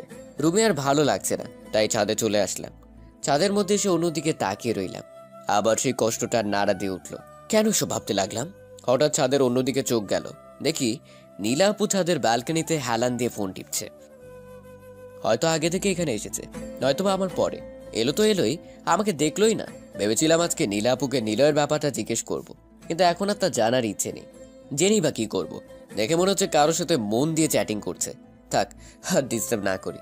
যেই ছাদ থেকে নিচে নামতে যাব তখনই নীলা আপু ডাক দিল আমাকে। মুখে দেখি হাসি লেগে আছে। বাহ, নিজের বিয়ের খবর শুনে এত খুশি? নীলা আপু আমার কাছে এসেই হাসি মুখে জিজ্ঞেস করলো, কিরে, ছাদে কখন এলি? আবার চলেও যাচ্ছিস? এই তো হাওয়া খেতে এসেছিলাম। হাওয়া খাওয়া হয়েছে তাই রুমে যাচ্ছি, অনেক পড়া আছে। ও, তোর তো আবার কিছুদিন পর পরীক্ষা। যা পড়তে বস গিয়ে। কোনো সমস্যা হলে আমাকে বলবি। আচ্ছা। আমি এটা বলেই চলে এলাম। আমি ভেবেছিলাম যে আমাকে ডেকে কথা বলবে, এভাবে যে তাড়িয়ে দিবে তা ভাবেনি। মুখে কি হাসি দেখো! আরে বাবা, বিয়ে হতে যাচ্ছে তাতে কি? এত আদিক্ষাতা দেখানোর কি আছে? ফালতু। শেষ পরীক্ষাটা দিয়ে এসে দেখি বাড়িতে লোকজনের অভাব নেই, সবাই কাজ করছে, বাড়িটা সুন্দর করে সাজানো হচ্ছে আর কি। আর নানা রঙের বাতি দিয়ে সাজানো হচ্ছে। এই বাড়িটা বিয়ে বলে কথা। আমি এদিক ওদিক তাকিয়ে নিজের রুমে যাচ্ছিলাম। সবাই দিকে খুব ব্যস্ত। আমি কারো নজরে পড়লাম না। মনে হয় আজকে আমার শেষ পরীক্ষা ছিল, কিন্তু মনে হচ্ছে এমন কেউ এই বাসাতে নেই যে আমার পরীক্ষা কেমন হলো তা জিজ্ঞেস করবে। আমি নিজের রুমে এসে চুপচাপ বসে রইলাম। কিছুক্ষণ বসে থাকার পর আর ভালো লাগছে না, তাই ভাবছি যাই ছাদে যাই, যদি একটু ভালো লাগে। কিন্তু বাইরে এসে দেখি ছাদে এক প্রকার জলসা চলছে। সবাই মিলে আড্ডা দিচ্ছে আর হাসাহাসি করছে। সবার মাঝখানে বসে আছে নীলা আপু। সেও সবার সাথে হাসছে। নীলা আপুর হাসির শব্দটা বরাবরই সুন্দর। সবার হাসির মাঝেও এই হাসিটা আলাদা করা যায়। কিছুক্ষণ সেখানে তাকিয়ে থেকে আবার নিজের রুমে চলে এলাম। এখন কি শান্তিতে ছাদেও যেতে পারবো না? রুমে এসে গালে হাত দিয়ে বসে আছি। মেজাজটাই খারাপ হয়ে যাচ্ছে বসে থাকতে থাকতে। ক্ষুধাও লাগছে অনেক। আসলে দুপুরে কিছু খাইনি। ক্ষুধার সহ্য করতে না পেরে নিচে চলে এলাম। নিচে এসেই আম্মুকে পেয়ে গেলাম। কার সাথে জানি কথা বলছে, তাই তার পাশে গিয়ে দাঁড়ালাম আর বলতে লাগলাম, মা মা মা ওই আন্টিটার সাথে কথা বলছে। আমি যে ডাকতেছি সেটা মনে হয় শুনতেই পাচ্ছে না। মা, এটা কি ধরনের ব্যবহার লাবিব? তুই দেখছিস না একজনের সাথে কথা বলছি? কিন্তু মা আমার খিদে। আমার কথাটা শোনার আগে আম্মু সেই আন্টির সাথে কথা বলতে বলতে হেঁটে চলে গেল। আর আমি হা হয়ে তাকিয়েছিলাম। এমনটাও আমার সাথে হবার ছিল? এতদিন আম্মু খাবার নিয়ে আমার পিছু পিছু ঘুরতো, আর আজকে আমি নিজে থেকে যাচ্ছি তবু পাচ্ছি না। মনে হচ্ছে না এটা আমার নিজের বাড়ি আর বাড়ির মানুষগুলো আমার আপনজন। সবাই আজকে এতটা ব্যস্ত যে আমাকে ভুলেই গেছে। কিছুক্ষণ ছন্নছাড়া হয়ে এদিক সেদিক ঘুরলাম, যদি আমার মুখ দেখে কারোর মায়া হয় আর কি। না, একে তো খালি পেট, তার উপর আবার এই কোলাহল। ভালো লাগছিল না, তাই আমার নিজের রুমে চলে এলাম। তখন হঠাৎ লাবিব, নীলাপুর কণ্ঠ শুনে হকচকিয়ে উঠে বসে পড়লাম। উঠেই নীলাপুর দিকে হা করে তাকিয়েছিলাম। নীলাপু এখন বউ সাজে আছে, শুধু ঘোমটাটাই নেই মাথায় তার। অনেক সুন্দর লাগছে এই সাজে তাকে। মন চাচ্ছে অপলক তাকিয়ে থাকি। পরক্ষণে মনে হলো একটু পর ওর বিয়ে, তাই এসব ভেবে লাভ নেই। চোখ নামিয়ে জিজ্ঞেস করতে যাব আমার রুমে কেন। তার আগে নীলাপু বলল, লাবিব তোর পরীক্ষা কেমন হলো? আমি অবাক হয়ে মাথা ঝাঁকালাম, এটা জানার জন্য যে সে এই সময় এখানে কেন। আচ্ছা, তোর সাথে আমার একটা গুরুত্বপূর্ণ কথা ছিল। কি কথা বলুন। আসলে কি করে যে বলবো। সমস্যা নেই, বলেন। আসলে আরে নীলা, তুই এখন এখানে কি করছিস? দরজার কাছ থেকে মা এই কথাটা বলল। মার দিকে তাকাতেই নীলা আপু চমকে উঠল আর বলল, আসলে ওর সাথে আমার কিছু কথা বলার ছিল, সেই জন্যই। এখন আবার কি কথা তোর? পরে অনেক সময় পাবি কথা বলার জন্য, তখন বলিস। এখন যা, নিজের রুমে যা। নীলা আপু আর কিছু না বলে আমার দিকে একবার তাকিয়ে মাথা নিচু করে চলে গেল। তখন মা আমার দিকে তাকিয়ে একটা হাসি দিয়ে বলল, নে, জলদি এগুলো পরে রেডি হয়ে নে। আমি মার হাতের দিকে তাকিয়ে দেখি বরের শেরওয়ানি আর পায়জামা। আমি অবাক হয়ে মার দিকে তাকালাম। তখন মা একটা মুচকি হাসি দিল। মায়ের সেই হাসিতে যেন আমি আমার সব উত্তর পেয়ে গেলাম। সাথে সাথে আমি আবেগে মাকে জড়িয়ে ধরলাম। তখন মা আমার কপালে একটা চুমু দিয়ে বলল, জলদি রেডি হয়ে নিচে চলে আয়, সবাই অপেক্ষা করছে। মা চলে যাওয়ার পর নিজে নিজেই হাসতে লাগলাম। তার মানে এতদিন বাসার সবাই আমার সাথে গেম খেলছিল, আর নীলাও কম কিছু করেনি। আমি এতদিন বোকার মতো অসহায় হয়ে সবকিছু সহ্য করে গেছি। এখন আমি নীলার পাশে বরের বেশে বসে রয়েছি। কখনো ভাবতেও পারিনি এই দিনটা আসবে। অন্যান্য লোকেরা আমাদের সামনে বসে আছে আর আমার নিকটে বসে আছে কাজী। এক ধরনের অসাধারণ অনুভূতি হচ্ছে। স্বপ্নের ভাবতে পারিনি নীলা আর আমার বিয়ে হবে। কাজী সাহেব নিজের কাজ করে যাচ্ছেন। অবশেষে বিয়ের কাজটা ঠিকভাবে সম্পন্ন হলো। সবাই নীলাকে ঘরে নিয়ে যায়। একটু পর দাদু কাছে এলো আমার, আর নানা কথা বলতে লাগলো। আমি শুনেই যাচ্ছি। কিছুক্ষণ পর বিরক্ত হয়ে গেলাম। বুড়ো কথা বলছে তো বলেই যাচ্ছে। অবশেষে বুড়োর কথা থেমেছে। রাত 12টা বাজে। আমি দৌড়ে নীলার ঘরের সামনে গেলাম। মানে এটাই এখন আমাদের বাসর ঘর। আমি দরজার সামনে এসেই কয়েকটা বড় বড় নিঃশ্বাস ছাড়লাম। কয়েক সেকেন্ডেই যেন হার্টবিট ডাবল হয়ে গেছে। বুকটা ধরপর করছে। যাই হোক, সাহস করে দরজা খুলতে গেলাম। কি, দরজা তো খুলছে না। মনে হয় ভিতর থেকে লক করা। কিন্তু বাসর ঘরে তো বরের ঢোকার আগে দরজা লক হয় না। আবার চেষ্টা করলাম, কিন্তু দরজা খুলছে না। তাই বাধ্য হয়ে দরজায় টোকা দিলাম। বেশ কিছুক্ষণ অপেক্ষা করার পর দরজাটা খুলে গেল। দরজা একটু ফাঁক হতেই আমি ভিতরে ঢুকে পড়লাম। গিয়েই হা করে দাঁড়িয়ে রইলাম। আমার বউ গেল কই? না মানে বউ আছে কিন্তু বউ আর বউ নেই। আমাকে এভাবে তাকিয়ে থাকতে দেখে সামনে দাঁড়িয়ে থাকা নীলা বলল, কিরে, এভাবে তাকিয়ে আছিস কেন? কি হয়েছে? তোমার বউয়ের সাজ কোথায়? ও আসলে ভীষণ অস্বস্তি হচ্ছিল, তাই খুলে ফেলেছি। তুই তো জানিস আমি এসবে কমফোর্টেবল না। ও আচ্ছা, আর একটু অপেক্ষা করলে কি হতো? অন্তত আমার জন্য একটু সহ্য করতেন। নীলার কিছু না বলে ঘুরে বিছানায় গিয়ে বসে পড়ল। দুজনেই চুপচাপ বসে রয়েছি, কেউ কিছু বলছি না। নীলাকে দেখে খুব চিন্তিত মনে হচ্ছে, তাই আমি জিজ্ঞেস করলাম, কি হয়েছে? তোমাকে এমন দেখাচ্ছে কেন? কোনো সমস্যা? নীলা না সূচক মাথা নাড়িয়ে চুপ করে বসে আছে, আর কিছু একটা ভাবছে মনে মনে। আমি ওর দিকে ঘেঁষে বসে ওর হাতটা ধরলাম। নীলা আমাকে অবাক করে দিয়ে হাতটা ছাড়িয়ে নিয়ে উঠে দাঁড়ালো, আর এক নাগারে বলতে লাগলো, সরি লাবিব, আমাদের মাঝে কিছু হওয়া সম্ভব না। আমি তোকে স্বামী হিসেবে মেনে নিতে পারবো না। মানে কি? আমি কথাটা শুনে দাঁড়িয়ে পড়লাম। নীলা অন্যদিকে মুখ করে দাঁড়িয়ে আছে। আমি অবাক হয়ে, কি বলছো এসব? I am sorry Labib, but তোকে স্বামী হিসেবে মেনে নেওয়া আমার পক্ষে সম্ভব না। তুমি আমার সাথে মজা করছো নাকি? এটা কি কোনো মজা করার সময়? আমি কোনো মজা করছি না, আমি সিরিয়াস। কথাটা বলে নীলা আমার দিকে ঘুরে তাকালো। ওর চোখে জল ছলছল করছে। ওকে দেখে মনে হচ্ছে ও সিরিয়াস, কিন্তু কেন? এত সবকিছু হয়ে যাবার পর এমনটা কেন? আমি যতটা জানি নীলার এই বিয়েতে যথেষ্ট সম্মতি ছিল, যার কারণে আজকে আমাদের বিয়ে হয়েছে।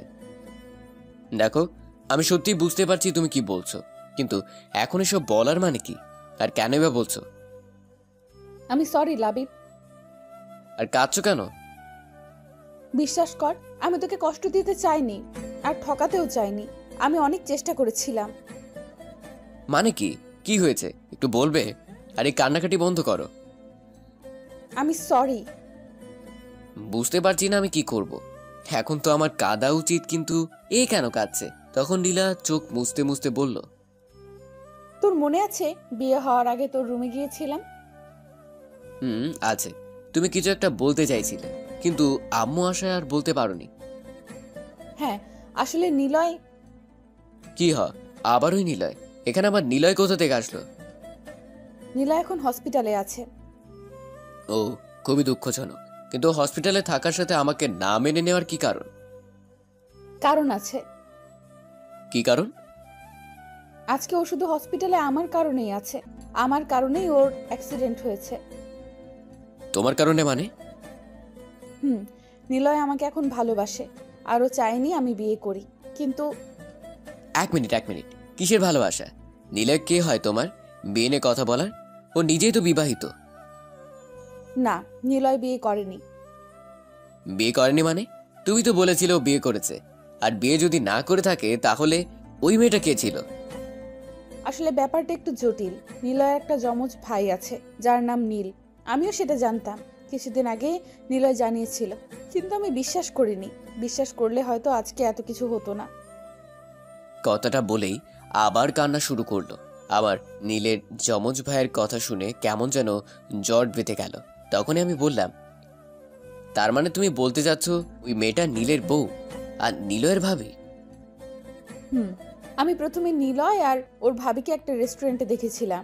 নিলয়ের সাথে অন্য মেয়েকে দেখে আমার রাগ উঠে যায়, তাই আমি ওদের সামনে যাই আর জিজ্ঞেস করি যে এই মেয়েটাকে। তখন নিলয় কোনো উত্তর দেয়নি।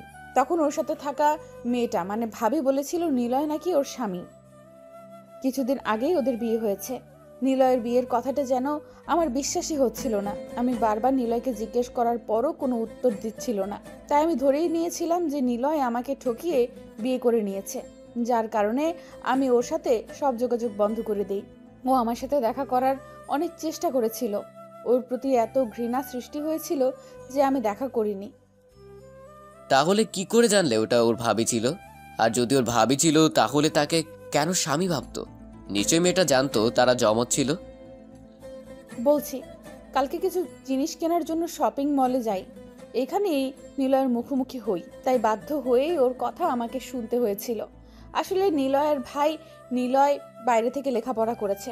ওখানে থাকতেই নাকি ওর ভাইয়ের একটা মেয়ের সাথে রিলেশন হয়। দেশে আসার পরেই ওদের বিয়ে হয়। কিন্তু বিয়ের কয়েকদিন পর নাকি নীল মারা যায়। আর ওই মেয়ে নীলের মৃত্যুতে মেন্টালি ডিসেবল হয়ে পড়ে। আর নিলয়কে তার স্বামী ভাবতে শুরু করে দেয়।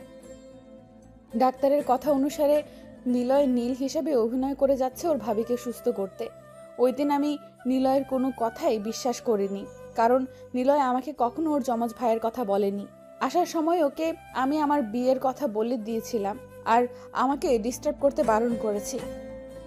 আর আজকে অন্য একটা নাম্বার থেকে নিলয় আমাকে ফোন দেয়, আমাকে অনেক বোঝানোর চেষ্টা করে, কিন্তু আমি ফোন রেখে দেই। তারপর আমার ফোনে অনেকগুলো ছবি আসে নিলয়ের নাম্বার থেকে। এই দেখ। বলেই নীলা আমার দিকে ফোনটা এগিয়ে দিল। ছবিগুলো দেখে বুঝলাম এগুলো নীলের বিয়ের ছবি। সেখানে নীল আর নিলয় দুজনই আছে। ছবিগুলো দেখে আমি নীলাকে বললাম, যখন জেনে গেছিলে নিলয় তোমাকে ঠকায়নি, তাহলে আমাকে বিয়ে করলে কেন? না করে দিলে তো সব শেষ হয়ে যেত। আর তুমি এখন বলছো? আমি কি করব ঠিক বুঝতে পারছিলাম না তো। এত কম সময়ের মধ্যে এত কিছু হয়ে গেল যে আমি তো এটা তোকে জানাতেই তখন তোর রুমে গিয়েছিলাম আর বলে উঠতে পারিনি। আর অন্য কাউকে বলার সাহস পাচ্ছিলাম না। ওয়াও, আমি সরি লাবিব, আমাকে ক্ষমা করে দে। এইটুকু বলেই আবার কাঁদতে লাগলো। আর আমি চুপ করে বসে রইলাম। হাসি পাচ্ছে খুব আমার। ও আমার ভাগ্যের উপর কি ভুল করেছিলাম যে আমাকে তার মাসুল দিতে হচ্ছে। হয়তো নীলাকে ভালোবাসাটাই আমার সব থেকে বড় ভুল ছিল। আমার না খুব ভয় করছে, নিলয়ের না কিছু। নীলার কথাটা শুনে রাগ উঠে গেল। যদিও সে কেঁদে কেঁদে কথা বলছে, কথা শুনে মনে হচ্ছে সব খাবার ওর আর নিলয়েরই হয়েছে, আর আমার সাথে কিচ্ছুই হয়নি। আমার জীবনটা শেষ করে দিল এই মেয়েটা, আর এখন বসে বসে অন্যের জন্য কান্না করছে। হঠাৎ করেই নীলার ফোনটা বেজে উঠলো। তারপর নীলা ফোনটা রিসিভ করলো। আমি যেটুকু বুঝলাম, নীলা এখন আউট অফ ডেঞ্জার। নীলাকে এখন দেখে মনে হচ্ছে ও অনেকটাই নিশ্চিন্ত। হাসি মুখে চোখের পানি মুছতে মুছতে ওয়াশরুমে চলে গেল। আর আমি নিজের জায়গাতেই বসে রইলাম। আমার মনের ভিতর যে কি ঝড় বইছে তা আমি বলে বোঝাতে পারবো না। কিছুক্ষণ পর নীলা বেরিয়ে এসে আর জিজ্ঞেস করলো, লাবিব, তুই ঠিক আছিস? কিরকম হাস্যকর একটা প্রশ্ন। আমার সাথে এত কিছু করে এখন বলছে আমি ঠিক আছি কি না। আমি ঠিক আছি। আমার আবার কি হবে? তাহলে তোকে এমন দেখাচ্ছে কেন? আমি কিছু না বলেই দরজার দিকে পা বাড়ালাম। পেছন থেকে নীলা বলে উঠল, কোথায় যাচ্ছিস তুই? আমার খুব ঘুম পাচ্ছে, তাই ঘুমাতে যাচ্ছি। তাহলে ওইদিকে কোথায় যাচ্ছিস? কই ঘুমাবি তুই? আমার রুমে। কেন? কেন আবার? এটা তো তোমার রুম। একটু পর তুমি এটাই বলবে যে তুই আমার সাথে ঘুমাতে পারবি না, তাই আমি নিজে থেকেই চলে যাচ্ছি। তুই এভাবে কথা বলছিস কেন? কেউ যদি জানতে পারে তুই অন্য রুমে ঘুমিয়েছিস, তাহলে সবাই কি ভাববে? যেটা ভাবার সেটাই ভাববে। আর এখানে কে কি ভাবলো তাতে কি আসে যায়? আজ হোক বা কাল হোক, সবাই তো জানতেই পারবে। লাবিব, আমি সত্যিই অনেক সরি। তোর সাথে যা হয়েছে তা ঠিক নয়। বিশ্বাস কর, আমি বুঝতে পারছি তোর ভেতরে কি চলছে। এই মুহূর্তে নীলার এইরকম কথাগুলো শুনতে কষ্ট হচ্ছে, খুব রাগও হচ্ছে ওর উপর। তাই নীলার কোনো কথা না শুনে আবার দরজার দিকে পা বাড়াতেই নীলা পেছন থেকে হাত টেনে ধরলো। নীলা আমার হাত ধরতে এতক্ষণে দমিয়ে রাখা রাগটা বেরিয়ে গেল, তাই ঘুরে একটা থাপ্পড় মেরে দিলাম। নীলা থাপ্পড়টা সামলে ওঠার আগেই ওকে দেয়ালের সাথে চেপে ধরলাম। হঠাৎ করে নীলা আমার এমন রাগ দেখে ভয় চুপসে গেল। ভয়ত কণ্ঠে বলল, কি করছিস তুই? তোমার আমাকে কি মনে হয় পুতুল? যখন যা ইচ্ছে তখন আমার সাথে তাই করবা, আর আমি সবকিছু চুপচাপ মেনে নিব? আমি সরি। আর কি বলবো, কিছুই বলার নেই। তাই নীলাকে ছেড়ে দিয়ে ব্যালকনিতে চলে এলাম। বাইরে অনেক ঠান্ডা বাতাস বইছে, আর কিছুক্ষণ পর বৃষ্টি শুরু হলো। বাতাসের ঝটকায় বৃষ্টির ফোঁটা আমার পুরো শরীর এসে পড়ছে। কোনো সময় হলে দৌড়ে এতক্ষণে রুমে চলে যেতাম, কিন্তু আজ এখানে দাঁড়িয়ে দাঁড়িয়ে ভিজছি। খুব ভালো লাগছে এখানে দাঁড়িয়ে থাকতে। যতবারই নীলাকে নিজের করে নেওয়ার চেষ্টা করছি, ততবারই এমন হয়েছে। আমার সব ভাবনা, চিন্তা, আশা, আকাঙ্ক্ষা বরাবরই ভেঙে গেছে। হঠাৎ খেয়াল হলো নীলা পেছন থেকে ডাকছে, এই লাবিব, এইভাবে দাঁড়িয়ে আছিস কেন? ভিজে যাচ্ছিস তো। ভেতরে আয়। কি বললাম শুনতে পাচ্ছিস না? আমি ঘুরে দাঁড়াতেই নীলা আমার হাত ধরে রুমের মধ্যে নিয়ে গেল। এতক্ষণে আমার খেয়াল হলো যে আমার মাথা আর সামনের দিকটা বৃষ্টিতে ভিজে একাকার হয়ে গেছে। তখন নীলা বলছে, দেখেছিস কি অবস্থা করেছিস? ভেজে তো একাকার হয়ে গেছিস। আমি এতগুলো ডাক দিলাম, তুই যেন শুনতেই পেলি না। ইস, কি অবস্থা! এখন যদি জ্বর এসে পড়ে তখন কি করবি? তুইও না, দাঁড়া আমি তোয়ালেটা আনছি। ও তোয়ালে এনে আমার মাথা মুছে দিল। আমি শুধু অবাক হয়ে ওর দিকে তাকিয়ে রইলাম। তারপর ও বলল, নে এবার ওয়াশরুমে গিয়ে জলদি চেঞ্জ করে নে, তা না হলে পরে সমস্যা হবে। তারপর আমি চেঞ্জ করে বাইরে আসতে নীলা বলল, যা এখন গিয়ে বিছানায় শুয়ে পড়। কিন্তু আমি তা না করে নীলার মুখের দিকে তাকিয়ে বসে রইলাম। এটুকু সময়ের মধ্যে কি করে স্বাভাবিকভাবে কথা বলছে আমার সাথে। তারপর নীলার ডাকেই বিছানায় আসলাম। বিছানায় আসার পর আশেপাশে খুব সুন্দর করে সাজানো হয়েছে খাটটা দেখতে পেলাম। আমি সাথে সাথেই খাট থেকে নেমে পড়লাম। আমাকে এভাবে নামতে দেখে নীলা বলল, কিরে নেমে পড়লি কেন? ঘুমাবি না? আমার ঘুম নিয়ে আপনাকে চিন্তা করতে হবে না। মানে হঠাৎ করে কি হলো তোর? কিছু না। আর আপনার খাটে আপনি ঘুমান, আমার ঘুম নিয়ে আপনাকে মাথা খাটাতে হবে না। তাহলে তুই কোথায় ঘুমাবি? চিন্তা করবেন না, আমি এখন বাইরে গিয়ে আপনাকে কোনো রকম বিপদে ফেলবো না। এরপর আমি সামনের সোফাতে গিয়ে শুয়ে পড়লাম। নীলাও আমার কথা শুনে চুপ করে দাঁড়িয়ে আছে। কিছুক্ষণ পর নীলা এসে আমাকে নরম সুরে বলল, লাবিব, আই লাবিব, শুনছিস? বলেন, কি বলবেন? তুই কি আমার উপর রেগে আছিস? না। দেখ, আমি তোকে কষ্ট দিতে চাইনি, কিন্তু কি থেকে কি হয়ে গেল। আমার ঘুম পেয়েছে, দয়া করে ঘুমোতে দিন। কথাটা বলে আমি অন্যদিকে মুখ করে ঘুমিয়ে পড়লাম। সকালে দরজার বাইরে কারো একটা ডাকে ঘুম ভেঙে গেল। চোখ খুলতেই দেখলাম আমার শরীরে একটা চাদর দেয়া। আমি বুঝলাম নীলা দিয়েছে। তখন নীলার দিকে চোখ পড়তেই দেখি ও এইমাত্র ঘুম থেকে উঠলো। তড়িঘড়ি করে দরজা খুলতে গেল। আমি আবার আমার মতো চোখ বন্ধ করে শুয়ে রইলাম। আর কিছুক্ষণ পর নীলা আমাকে ডাকতে লাগলো। নীলার হাত আমার কপালে অনুভব করতেই সোজা আমি উঠে পড়লাম। একটা মিষ্টি হাসি দিয়ে বলল, যাক, জ্বরটা মনে হয় নেমে গেছে। আমার জ্বর আসছিল? আসছিল তো, রাতে বেশ ভালোই জ্বর এসেছিল। ও, রাতেই বুঝেছিলাম যে তোর জ্বর আসবে, তাই আর ঘুমোইনি। কেন ঘুমোনি কেন? আমি ঘুমালে তোর জ্বরটা কি কমতো নাকি? আমার জন্য আপনাকে রাত জাগতে বলেছি নাকি? এছাড়া এই জ্বর আমার কাছে নতুন কিছু না। আরে এটা কি ধরনের কথা? তোকে ওভাবে কষ্ট পেতে দেখবো নাকি? ও আচ্ছা, আমার কষ্ট নিয়ে আপনি এতটা ভাবেন? অনেক ধন্যবাদ আপনাকে। নীলা আমার কথার খোঁচাটা বুঝতে পেরে চুপ করে মাথা নিচু করে বলল, এভাবে বলছিস কেন? আমি তো ইচ্ছে করে তোর সাথে এমনটা করিনি। তো একবারও বলিনি আপনি ইচ্ছে করে এমনটা করেছেন। এটা আমার ভাগ্যে ছিল, আপনার কোনো দোষ নেই। লাবিব দেখ, আমরা চাইলে কিন্তু ব্যাপারটা সহজ করতে পারি। আপনার কাছে এই ব্যাপারটা যতটা সহজ মনে হচ্ছে, আমার কাছে এই ব্যাপারটা ততটাই কঠিন। অবশ্য আপনি এটা বুঝবেন না, বুঝলে হয়তো এমনটা আমার সাথে হতো না। লাবিব, আপনি চিন্তা করবেন না, আর আপনি নিশ্চিন্ত থাকতে পারেন যে আমি আপনাকে কখনো আটকাবো না, আর আটকানোর চেষ্টাও করব না। আপনি যখনই চান তখনই আপনি নিলয়ের কাছে যেতে পারেন। আর একটা কথা, ভবিষ্যতে আমার প্রতি আর দয়া দেখাতে আসবেন না, ওইটা আরো বেশি কষ্ট দেয়। নীলা কিছু বলতে যাচ্ছিল, কিন্তু আমি সোজা ওয়াশরুমে চলে আসলাম। ফ্রেশ হয়ে আসতে নীলা বলল, আমাদের নিচে যেতে বলে গেছে, তুই দাঁড়া, আমি আসতেছি। তারপর নাস্তা করে ড্রয়িং রুমে বসে আছি বাকি সবার মতো। বাকি সবে বলতে দাদু আর জেঠুই বসে আছে। বাবা অফিসের জন্য বেরিয়ে গেছেন। আমি ফোন টিপছিলাম। বেশ কিছুক্ষণ পর দুদু আমাকে বলে উঠল, তা দাদু ভাই, কালকে তো তোমার পরীক্ষা ছিল। আসলে কালকে সব কিছু নিয়ে ব্যস্ত থাকার কারণে তোমাকে জিজ্ঞেস করতেই পারিনি। তা কেমন হয়েছে পরীক্ষা? ভালোই। দাদু ভাইয়ের মনটা খারাপ নাকি? কেমন জানি মন মরা লাগছে, আর কথাও ঠিকভাবে বলছো না। না দাদু, তেমন কিছু না, আসলে কাল রাতে ঘুম হয়নি তাই। দাদু কথাটা শুনেই কাশতে লাগলো।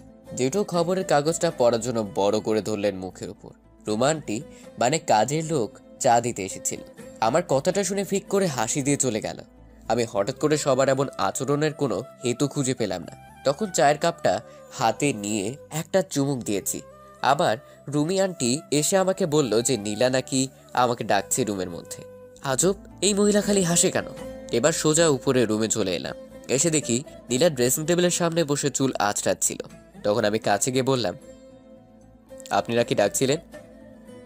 আসলে আমি একটু বের হব। সেটা আমাকে এভাবে ডেকে বলার কি আছে? আপনার ইচ্ছে হয়েছে আপনি যাবেন। না, আসলে তোকেও আমার সাথে যেতে হবে। আবার কেন যেতে হবে? না, আমি তো এখন হুট করেই বাড়ির বাইরে বের হতে পারি না। তুই সাথে গেলে ভালো হতো। তো যাবেন কোথায়? হসপিটালে। আসলে হয়েছে, আমি বুঝতে পেরেছি, আর বলতে হবে না। তারপর আমি রেডি হয়ে নীলার দেওয়ার ঠিকানা অনুযায়ী হসপিটালে গেলাম। কিন্তু এখানে আসার পরই নীলা আমাকে অবাক করে দিয়ে আমি গাড়ি থেকে নামার আগে সে দৌড়ে হাসপাতালের ভেতরে চলে গেল। মনে হচ্ছে আমার কথা ভুলেই গেছে। নীলা চলে যাওয়ার পর আমি গাড়িতেই বসে রইলাম।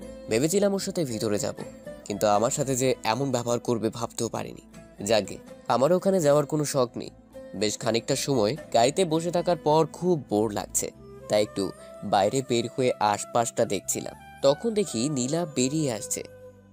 এতদিন পর দেখা, অথচ এত তাড়াতাড়ি বেরিয়ে এলো।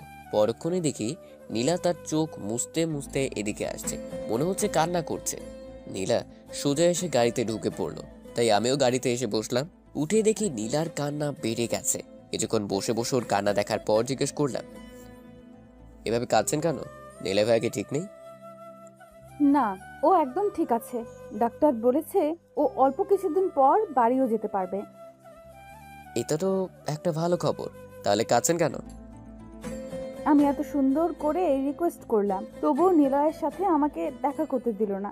ওই মেয়েটা, মানে ওর ভাবি, ও, আমাকে ভেতরে ঢুকতে দিলই না। কত করে বললাম তবুও।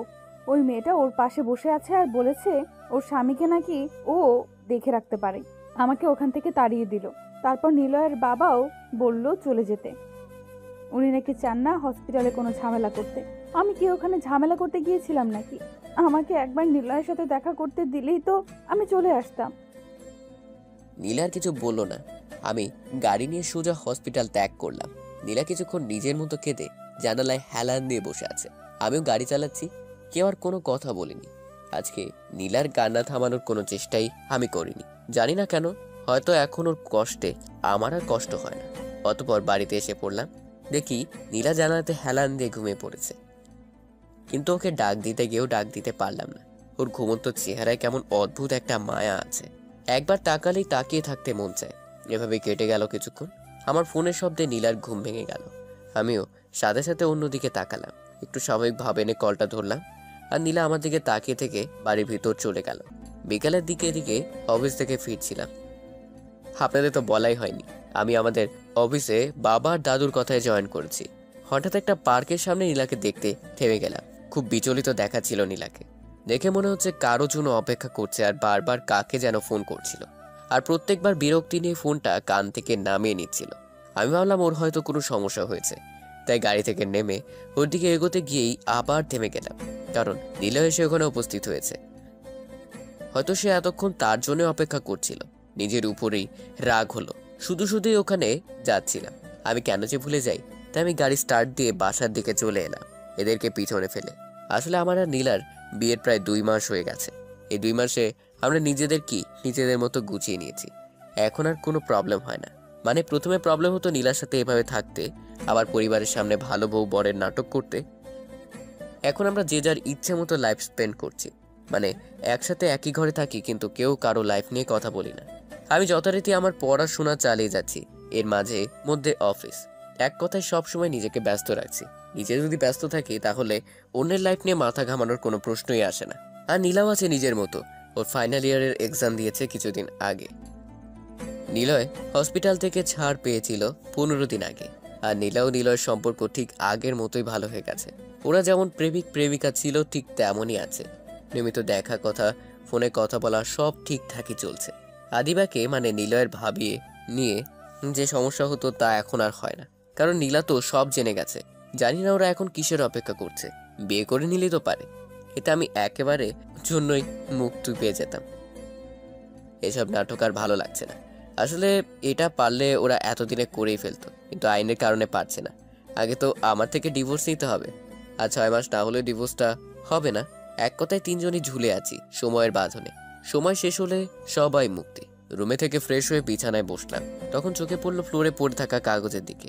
আমি উঠে গিয়ে কাগজটা হাতে নিলাম।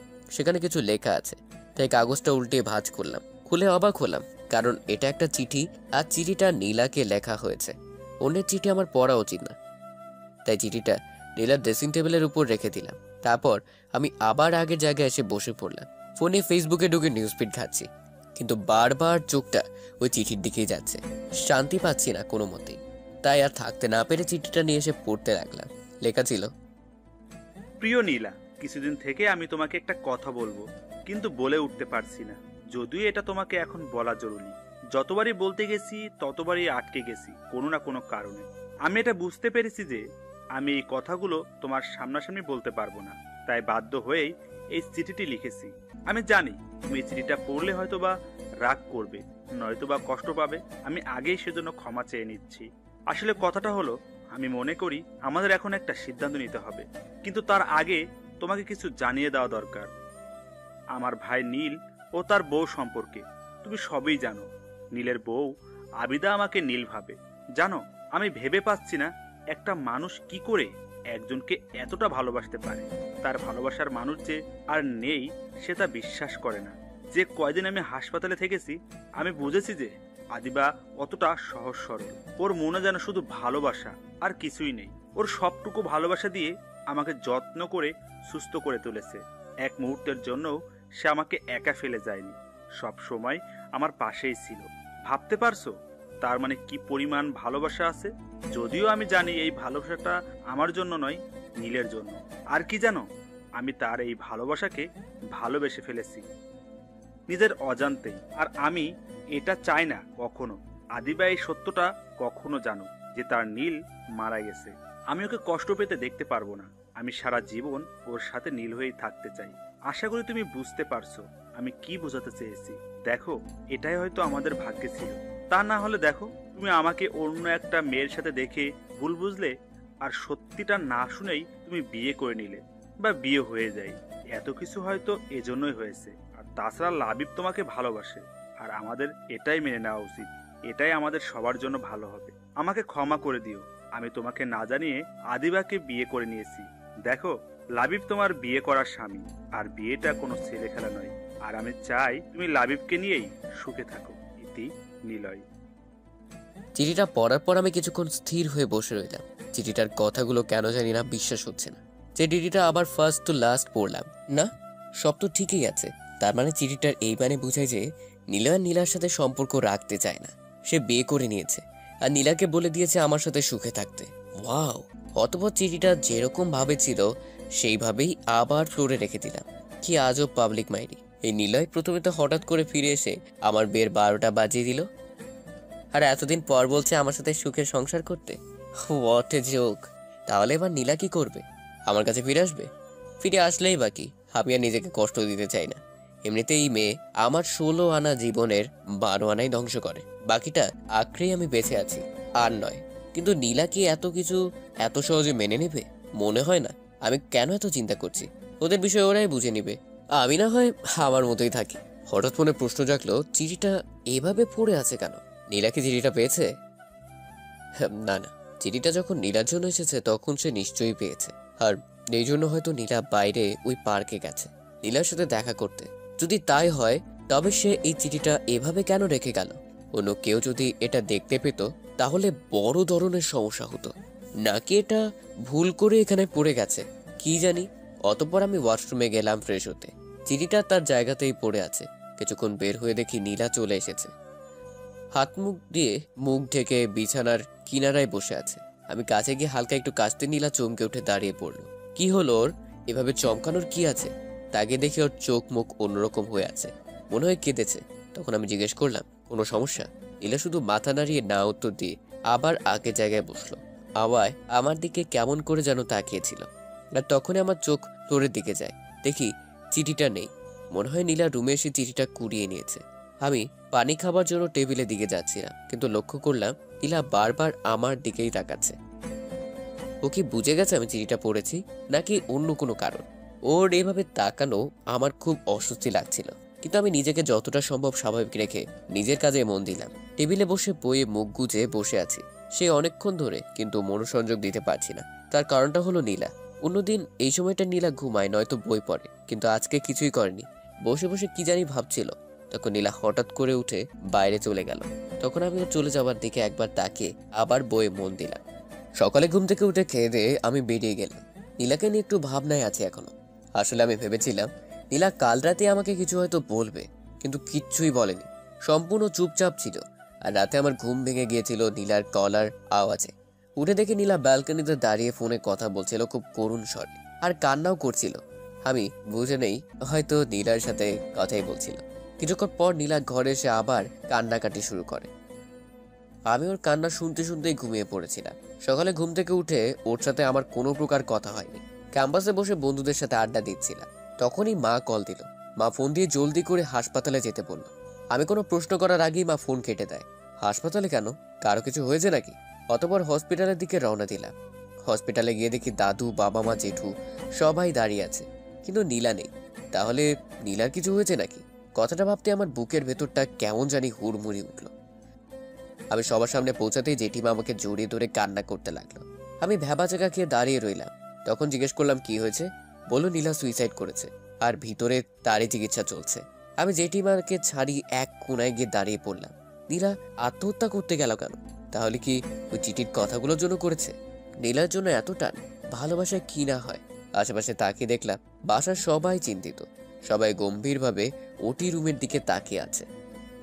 আবার নীলার জন্য চিন্তা হচ্ছে কি না তা জানি না, তবে ভিতরে ভীষণ অস্থিরতা অনুভব করছি। শ্বাস যেন বন্ধ হয়ে আসছে। নীলা যে এমন একটা সিদ্ধান্ত নিবে তা আমি বুঝতে পারিনি। কিছুক্ষণ পর ডক্টর বেরিয়ে আসতেই দাদু এগিয়ে গেল আর জিজ্ঞেস করলো যে নীলা কেমন আছে। ডাক্তার হেসে উত্তর দিল যে নীলা একদম ঠিক আছে। এটা শুনে সবার মাঝে যেন আনন্দের স্রোত বয়ে গেল। যখন জেঠিমা এগিয়ে গিয়ে ডাক্তারকে বলল, আমি আমার মেয়ের সাথে দেখা করব। নিশ্চয় দেখা করবেন। আমরা তাকে অন্য একটা রুমে শিফট করে দিচ্ছি, তারপর দেখা করুন। রোগী যেন কোনো কিছুতেই অস্বস্তি না হয়, সেদিকে খেয়াল রাখবেন প্লিজ। তারপর ডাক্তার চলে যায়। তারপর নীলাকে অন্য একটা কেবিনে নিয়ে যাওয়া হলো। তখন সবাই ওর সাথে দেখা করার জন্য চলে যায়, কিন্তু আমি যাইনি। বাইরে দাঁড়িয়ে আছি। আমি গিয়েই বা কি করব আর কি বলবো? মনে হয় না এখানে আমার কিছু বলার অধিকার আছে। নীলা এখন সুস্থ আছে, এটাই অনেক। তখন মা এসে বলল, কিরে, তুই যাবি না নীলার সাথে দেখা করতে? হ্যাঁ যাবো তো, সবাই আসুক দেখা করে তারপর যাচ্ছি। সবাই তো দেখা করেছে ওর সাথে, তুই ওর কাছে যা, ওর ভালো লাগবে। ও আচ্ছা। তবে নীলা এমন কাজ কেন করলো বলতো? সেটা আমি কি করে বলবো? নীলাই ভালো জানে, ওকে জিজ্ঞেস করো। আরে না, ডাক্তার ওকে এখন কিছু জিজ্ঞেস করতে না করেছে। আচ্ছা তুই ভেতরে যা, দেখিস আবার ওকে কিছু বলতে যাস না। ওর কাছ থেকে পরে শুনে নেব। বলেই নীলার কেবিনের ভিতরে গেলাম। দেখি জেঠিমা নীলার পাশে বসে আছে। আমাকে দেখে জেঠিমা নীলাকে আছি বলে বেরিয়ে গেলে আমি তখন এগিয়ে গিয়ে নীলার পাশে একটা চেয়ারে পেতে বসলাম। নীলা আমার দিকে একবার তাকিয়ে তারপর উপরের দিকে তাকিয়ে রইল। কিছুক্ষণ বসে থাকার পর আমি বললাম, এমন একটা কাজ কেন করলে? সে কোনো উত্তর না দিয়ে উপরের দিকে তাকিয়ে আছে। আমি বললাম, আমি কিন্তু চিঠিটা পড়েছি। কথাটা শুনে নীলা আমার দিকে অবাক হয়ে তাকালো। তখন আমি বললাম, জানি অন্যের চিঠি পড়া ঠিক না, রুমে এসে দেখি নিচে চিঠিটা পড়েছিল, তাই পড়ে ফেলেছি, তার জন্য আমি সরি।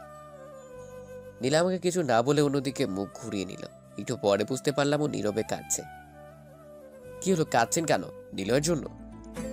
নীলা চুপ করে কান্না করেই যাচ্ছে। আপনি মরে গেলে বুঝি সব ঠিক হয়ে যেত? একবারও বাসার কারো কথা ভাবলেন না? জেঠিমার অবস্থা তো একেবারে শোচনীয় হয়ে গিয়েছিল, আর বাসার সবাই খুব ভেঙে পড়েছিল। শত হলেও আপনি বাড়ির একমাত্র মেয়ে, বলতে গেলে সবার চোখের মনি। সবার তো কষ্ট হবে, তাই না? আর তুই? আমার আবার কি হবে? সবার মতো আমারও একটু চিন্তা হচ্ছিল আর কি। ও এরপর দুজনেই চুপ করে আছি। কিছুক্ষণ এভাবে চলার পর আমি বললাম, আচ্ছা আমি আসি তাহলে, আপনি রেস্ট নিন। নীলার কোনো উত্তরের অপেক্ষা না করে সেখান থেকে বেরিয়ে এলাম। লাবিব দাঁড়া, তোকে একটা কথা বলার ছিল। আমি রাতের খাবার খেয়ে উপরে যাচ্ছিলাম, তখনই পিছন থেকে মা ডাক দিয়ে বলল। তখন আমি দাঁড়িয়ে গিয়ে বললাম, বলো। তুই আগে এখানে এসে বস, তারপর বলছি। তাকে দেখি বাসার সবাই সোফাতে গিয়ে বসে আছে। কি ব্যাপার, সবাই একসাথে বসেছে, তাও আবার আমাকে ডেকে বলছে কথা আছে। তখন আমি গিয়ে সবার সামনে দাঁড়িয়ে পড়লাম। সবার চেহারা ভীষণ গম্ভীর। তখন বাবা বলল, দেখ লাবিব, আমরা ঠিক করেছি তুই নীলাকে নিয়ে অন্য কোথাও ঘুরতে যা। আসলে মেয়েটা কিছুদিন আগে এমন একটা ঘটনা ঘটালো, তারপর বাসাতে এসে এত কিছু হয়েছে, অথচ কারোর সাথে তেমন কথা বলছে না, সারাক্ষণ ঘরে বসে থাকে। তাই আমাদের মনে হয় অন্য কোথাও ঘুরে আসলে ওর মন ভালো হয়ে যাবে, তা না হলে এমন ভাবে আর কতদিন। কিন্তু এখন আমি কি করে যেতে পারি? সামনে আমার পরীক্ষা, একটাও ক্লাস মিস করা যাবে না। এ কদিন ক্লাস না করলে কিছুই হবে না। মা, তুমি বুঝতে পারছো না আমার। আচ্ছা, তোর কি ক্লাস নীলার থেকে বেশি জরুরি? না আসলে কোনো কথা নয়, আমরা বড়রা মিলে যে সিদ্ধান্ত নিয়েছি সেটাই হবে, ব্যাস। আচ্ছা, তোদের মাঝে সবকিছু ঠিক আছে তো? একে অপরকে নিয়ে খুশি না? তোদের মাঝে কি এখনো বনিবনা হয়ে ওঠেনি? তোদের দুজনের সম্মতিতে আমরা বিয়েটা দিয়েছিলাম, এখন যদি এমন করিস তাহলে। আরে মা, সবকিছু ঠিক আছে, কোনো সমস্যা নেই। আমি তো শুধু। অনেক হয়েছে, তোমরা দুইজন কিছুদিনের জন্য ঘুরতে যাচ্ছ, এটাই ফাইনাল। আচ্ছা ঠিক আছে, আগে তোমরা নীলাকে জিজ্ঞেস করে দেখো সে যাবে কিনা। তারপর আমি ওখান থেকে চলে এলাম। আসলে নীলা হাসপাতাল থেকে বাসায় ফিরেছে আজ থেকে এক পক্ষকাল হতে চলল। নীলা এখন সুস্থ, তবুও বাসার সবাই ওকে নিয়ে টেনশনে আছে। কারণ নীলা বাসা ফেরার পর থেকে ভীষণ চুপচাপ থাকে, আর এই কয়দিনেও বাসা থেকে বের হয়নি। আর বাসার সবার মনে একটা প্রশ্নই রয়ে গেছে যে নীলা এমন কাজ কেন করতে গিয়েছিল, কি এমন কষ্ট আছে ওর। মা তাকে জিজ্ঞেস করেছিল একবার, তবে কিচ্ছু বলেনি। টেবিলের খাবার টেবিলে রেখে সে উঠে গিয়েছিল, তাই আর কেউ তাকে কিছু জিজ্ঞেস করেনি। আর আমার সাথেও নীলা তেমন কথা হয়নি। আমি নিজে থেকে কখনো কিছু বলতে যাই না। কয়েকবার নীলা কিছু বলতে এসেছিল, তখন আমি এড়িয়ে গিয়েছিলাম। তবে একটা বিষয় আমাকেও কিঞ্চিত ভাবাচ্ছে, এই কয়েকদিনে নীলার চেহারা অনেকটাই ভেঙে গেছে। আমি রুমে না গিয়ে ছাদে গেলাম। এটা আমার এখন অভ্যেস, রাতের খাবার খেয়ে ছাদে আসা। ছাদে রাতের পরিবেশটা খুব ভালো লাগে আমার। আজকে বেশিক্ষণ ছাদে দাঁড়ালাম না, নিজের রুমে চলে এলাম। এসে দেখি মা রুমে নীলার সাথে কথা বলছিল। হয়তো আমাকে দেখে থেমে গেল। আমাকে দরজায় দাঁড়িয়ে থাকতে দেখে মা বলল, এতক্ষণ কোথায় ছিলি তুই? ছাদে ছিলাম। কেন, কোনো কাজ ছিল? এই রাতের বেলা তুই ছাদে কি করছিলি? নীলা একা একা রুমে বসে আছে। আমি কিছু বললাম না, চুপ করে আছি। তখন মা নীলাকে বলল, কি বললাম বুঝতে পারছিস তো? কাল সকালে আমাকে জানাবে কিন্তু। তাহলে আমি এখন যাই। মা চলে যাবার পর আমি আমার টেবিলে বসে পড়লাম। তখন নীলা পেছন থেকে বলল, কাকিমা বলছিল আমাদের দুজনকে কোথাও ঘুরতে পাঠাতে চায়। জানি, আমাকে একটু আগেই বলেছে। আর আমাকে বলল তোর সাথে কথা বলতে, কোথায় যাই তা কালকে জানাতে। কিন্তু তার আগে আমি জানতে চাই তুই কি যেতে রাজি আছিস? এখানে আমার যেতে চাওয়া না যাওয়ার কোনো কথা নেই। আমাকে চাইলেও যেতে হবে আর না চাইলেও যেতে হবে। সবাই আপনার কথা ভেবে এই প্ল্যানটা করেছে, অতএব এটা আপনার সিদ্ধান্তের উপর নির্ভর করছে। কেন, তুই কি যেতে চাস না? আমি তো বললামই, এখানে আমার মতামত তো ইম্পর্টেন্ট না। আপনি যেতে চাইলে আমাকেও যেতে হবে। তার মানে তুই যেতে চাস না?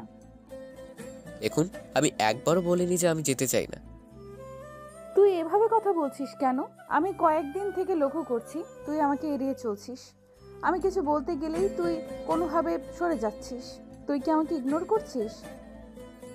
আপনার হয়তো কোথাও একটা ভুল হচ্ছে। আমি আপনাকে ইগনোর করতে যাব কেন? আমার সে যোগ্যতা আছে নাকি?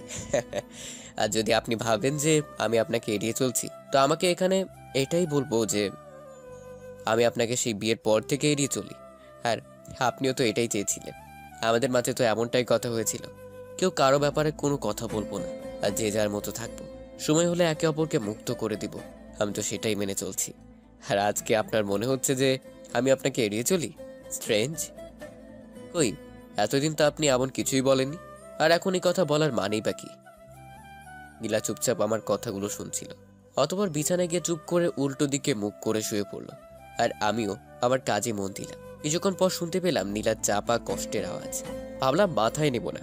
ওমা, কিছুক্ষণ পর দেখি কান্নার আওয়াজ আরো বেড়ে গেল। কতক্ষণ আর এভাবে থাকা যায়?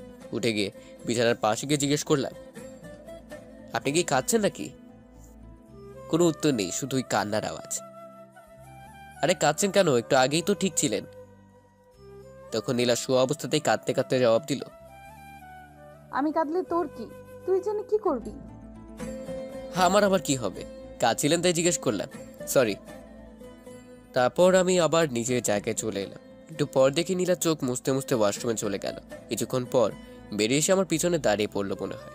তখন আমি পিছন ফিরে বললাম, কিছু কি বলবেন? তুই তো আমাকে ভালোবাসতিস তাই না? মানে?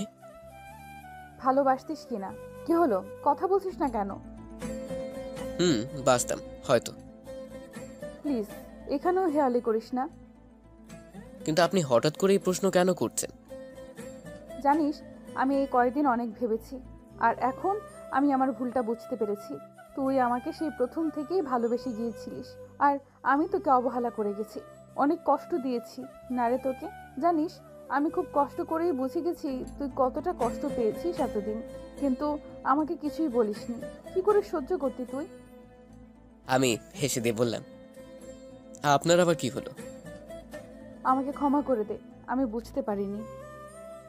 হঠাৎ করে নীলা আমাকে অবাক করে দিয়ে আমার পায়ে পড়ে গেল আর পা জড়িয়ে ধরে বলতে লাগলো, আমাকে ক্ষমা করে দে প্লিজ, আমি আমার ভুল বুঝতে পেরেছি, অনেক কষ্ট দিয়েছি তোকে। বিশ্বাস কর, আমিও এই কয়দিনে অনেক কষ্ট পেয়েছি, এখন আর আমি নিতে পারছি না।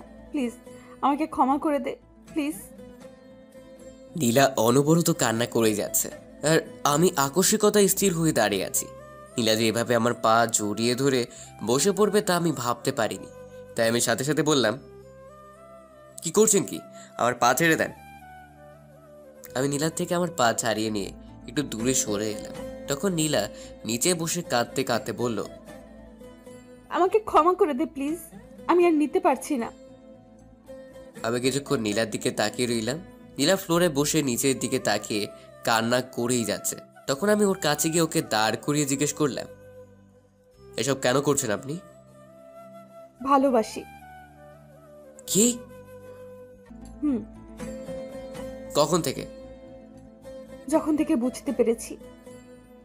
আচ্ছা, তখন আমি হাসি মুখে মুচকি হেসে ওর থুতনিতে ধরে মুখটা তুলে জিজ্ঞেস করলাম, তো কতটা ভালোবাসো? আমার এমন ভাব দেখে সাথে সাথে আমাকে জড়িয়ে ধরে কাঁদতে কাঁদতে বলল, খুব খুব ভালোবাসি, সারা জীবন তোকেই ভালোবাসবো। নীলা আমাকে এভাবে জড়িয়ে ধরে দাঁড়িয়ে রইল। তখন আমি ওকে হঠাৎ করে একটা ধাক্কা দিয়ে বললাম, নাটক না নাটক, আমাকে ভালোবাসো। আমি আর নিজেকে কষ্ট দিতে ভুলটি করছি না। অনেক কষ্ট পেয়েছি তোমাকে ভালোবেসে, কিন্তু এখন আর পারবো না। ভালোবাসা কোনো খেলার জিনিস না যে যেভাবে ইচ্ছা সেভাবেই খেলতে পারবে। নীলা খুবই অবাক হয়ে আমার দিকে তাকিয়ে রইল আর বলল, বিশ্বাস কর, আমি তোকে সত্যি অনেক ভালোবাসি, প্লিজ বোঝার চেষ্টা কর। একটা হাসি দিয়ে বললাম, আমি খুব ভালো করে বুঝতে পারছি আমি তোমার কাছে একটা সেকেন্ড অপশন ছিলাম। যখন তুমি নিলয়কে ভুল বুঝলে তখন আমার কাছে এসেছিলে, তারপর আমাকে আবার ছুটে ফেলে দিয়ে নিলয়ের কাছে চলে গেলে, আর এখন যখন নিলয় তোমাকে ছেড়ে চলে গেল তখন আমি তোমার একমাত্র অপশন হয়ে গেলাম। তাই আমার কাছে ফিরে আসতে চাইছো? এসব ভালোবাসা টালোবাসা কিচ্ছুই না, স্বার্থপরতা। কথাগুলো বলা শেষ করেই আমি রুম থেকে বেরিয়ে এলাম। নীলার দিকে একবারও তাকাইনি। সে কখন থেকে ছাদে বসে আছি তারপরও শান্তি পাচ্ছি না। এখনো মনের ভিতর নীলার কথাগুলো ঘুরপাক খাচ্ছে, আর সবকিছুর শেষে একটা কথাই আসছে, নীলাকে সত্যি আমাকে ভালোবাসে নাকি ওটাও ওর? লাবিব, ভাবনায় ছেদ পড়লো। পেছন থেকে কারো ডাকে, গলা শুনে বুঝে গেলাম নীলা। পিছন না ফিরে বললাম, আপনি এখানে কি করছেন? আগে বল, তুই এখনো রুমে না গিয়ে ছাদে কি করছিস? আমার এখানে ভালো লাগছে না তাই বসে আছি। তাই বলে এত রাত পর্যন্ত? ঘড়িতে দেখেছিস কটা বাজে? রাত 2টা বাজতে চলেছে। তো কি হয়েছে? কি হয়েছে মানে? তুই রুমে আয়। যাব না বলছি না। একটা কথা আপনাকে কতবার বলবো, জান না, আপনি গিয়ে শুয়ে পড়ুন। আমি তো যাবই, কিন্তু তুই এখানে থেকে কি করবি শুনি? দাঁড়িয়ে থাকবো। সারা রাত দাঁড়িয়ে থাকতে পারবি? বোর হয়ে যাবি না? না। আচ্ছা ঠিক আছে, তাহলে আমিও না হয় তোর সাথে এখানেই দাঁড়িয়ে থাকবো। কথাটা বলে নীলা আমার বাম হাতটা জড়িয়ে ধরে কাঁধে মাথা রেখে বলল, তুই চাইলে সারা রাত থাকবো, শুধু তুই আর আমি। নীলার এরকম আচরণে খুব বিরক্ত লাগছিল, তাই রেগে গিয়ে ওকে একটা ধাক্কা দিলাম। ধাক্কাটা বোধহয় একটু জোরেই দিয়ে ফেলেছি। হঠাৎ এমন ধাক্কাকে নীলা ভারসাম্য রক্ষা করতে না পেরে একটু দূরে গিয়ে নিচে পড়ে গেল। ধাক্কা দিয়ে আমি রাগী গলায় বললাম, দয়া করে এই ধরনের নাটকগুলো আর আমার সাথে করবেন না, সহ্য হয় না আমার। আর প্লিজ দয়া করে এখান থেকে যান, আমাকে একটু একা থাকতে দিন, একটু শান্তিতে থাকতে দিন। তারপর আমি অন্যদিকে ঘুরে দাঁড়ালাম। কিছুক্ষণ পর অনুভব করলাম যে আমার পিছনে আবারও কেউ একজন এসে দাঁড়িয়েছে। তার মানে নীলা এখনো যায়নি। আপনার সমস্যা কি? আমাকে কি একটু শান্তি দিবেন না? যান এখান থেকে। একটা কথা, আপনাকে আর কতবার? তারপর ঘুরি, তাকে নীলার দিকে তাকাতে আমার কথা বন্ধ হয়ে গেল। তাকে দেখি নীলা অজ্ঞান হয়ে নিচে পড়ে গেছে আর কপাল থেকে রক্ত পড়ছে। আসলে তখন নীলাকে ধাক্কা দিয়েছিলাম, তখনই মনে হয় ওর কপালটা দেয়ালের সাথে ধাক্কা খায়, ও আঘাত পায়, তাই সে অজ্ঞান হয়ে পড়ে। কি করলাম আমি এটা? সাথে সাথে আমি নীলার কাছে গিয়ে ওকে ডাক দিলাম, কিন্তু সারা নেই। তাই নীলাকে আমি কোলে তুলে নিয়ে রুমে চলে এলাম আর বিছানায় শুয়ে দিলাম। তারপর চোখে পানি ছিটাতেই নড়ে উঠলো। চোখ খুলে আমার দিকে তাকিয়ে রইল এক দৃষ্টিতে। নিজেকে তখন অপরাধী মনে হচ্ছিল, তাই বললাম, সরি, আসলে আমি ইচ্ছা করে করিনি। রাগের মাথায় এত জোরে ধাক্কাটা দিয়ে ফেলেছি। নীলা শুধু একটা হাসি দিয়ে বলল, ওটা কোনো ব্যাপার না। আমি আর কিছু না বলে ফার্স্ট এইড বক্সটা নিয়ে এলাম। তুলোতে অ্যান্টিসেপটিক দিয়ে যেই ওর কপালের ক্ষতস্থানে লাগাতে যাব, তখনই নীলা আমার হাত ধরে বসে আর করুণ সুরে বলে, তুই কি সত্যিই এখন আর আমাকে ভালোবাসিস না? দেখুন, এসব বলার সময় না। আপনার ক্ষতস্থানটা পরিষ্কার করে ব্যান্ডেজ করতে দিন। না, তুই আগে বল আমাকে ভালোবাসিস কিনা। দেখুন, এক কথা বারবার বলবেন না। আমাকে আমার কাজ করতে দিন। এই বলে যখনই আমার হাতটা বাড়ালাম, তখনই আবারও বাধা। বলুন তো কেমনটা লাগে? তুই আগে বল আমাকে ভালোবাসিস কিনা। দেখুন, আমার মাথা গরম করবেন না। চুপ করে বসে থাকুন। না, আগে ঠাস করে একটা থাপ্পড় দিয়ে বললাম, চুপচাপ কোনো নরমচরণ ছাড়া বসে থাক, আর একটা কথা বলবি তো ফল ভালো হবে না। থাপ্পড়কে নীলা একদম চুপ হয়ে গেছে, আর কোনো নরমচরণও করছে না। যাক, তাহলে থাপ্পড়টা কাজে দিয়েছে। কিন্তু পরক্ষণে ওর চোখ দিয়ে অনবরত বৃষ্টি পড়তে শুরু করলো আর আমার দিকে অদ্ভুতভাবে তাকিয়ে রইল। আমি সেই দিকে মন দিলাম না। সুন্দর করে ব্যান্ডেজটা করে দিয়ে বললাম, নিন, শুয়ে পড়ুন। এখনো নীলার চোখ দিয়ে পানি পড়ছে। সেটা বারবার হাত দিয়ে মুছতেছে আর নাক টানতেছে। তখন আমি তাকে একটা ধমক দিয়ে বললাম, কি হলো, শুনতে পাননি আমি কি বলছি? নীলা যেন হঠাৎ আমার এমন ধমক শুনে কেঁপে উঠে, কিন্তু সে বসে দেখে সেই একই কাজ করছে। সেই কান্না করার, নাক টানা। এখন আমি কি করি? নিরুপায় হয়ে বললাম, আসলে আমি সরি, আপনি আমার কথা শুনছিলেন না তো, তাই থাপ্পড় মেরেছি। আমি সেই জন্য কাঁদছি না, আর আমি কোনো বাচ্চা নই যে একটা থাপ্পড় খেয়ে ভাবে কান্না করব। তাহলে? এমনিতেই। মানে? তুই যখন আমাকে ভালোই বাসিস না, তাহলে এত টান কিসের আমার প্রতি তোর? আমার আঘাত নিয়ে তোরা তো মাথা ব্যথা কেন?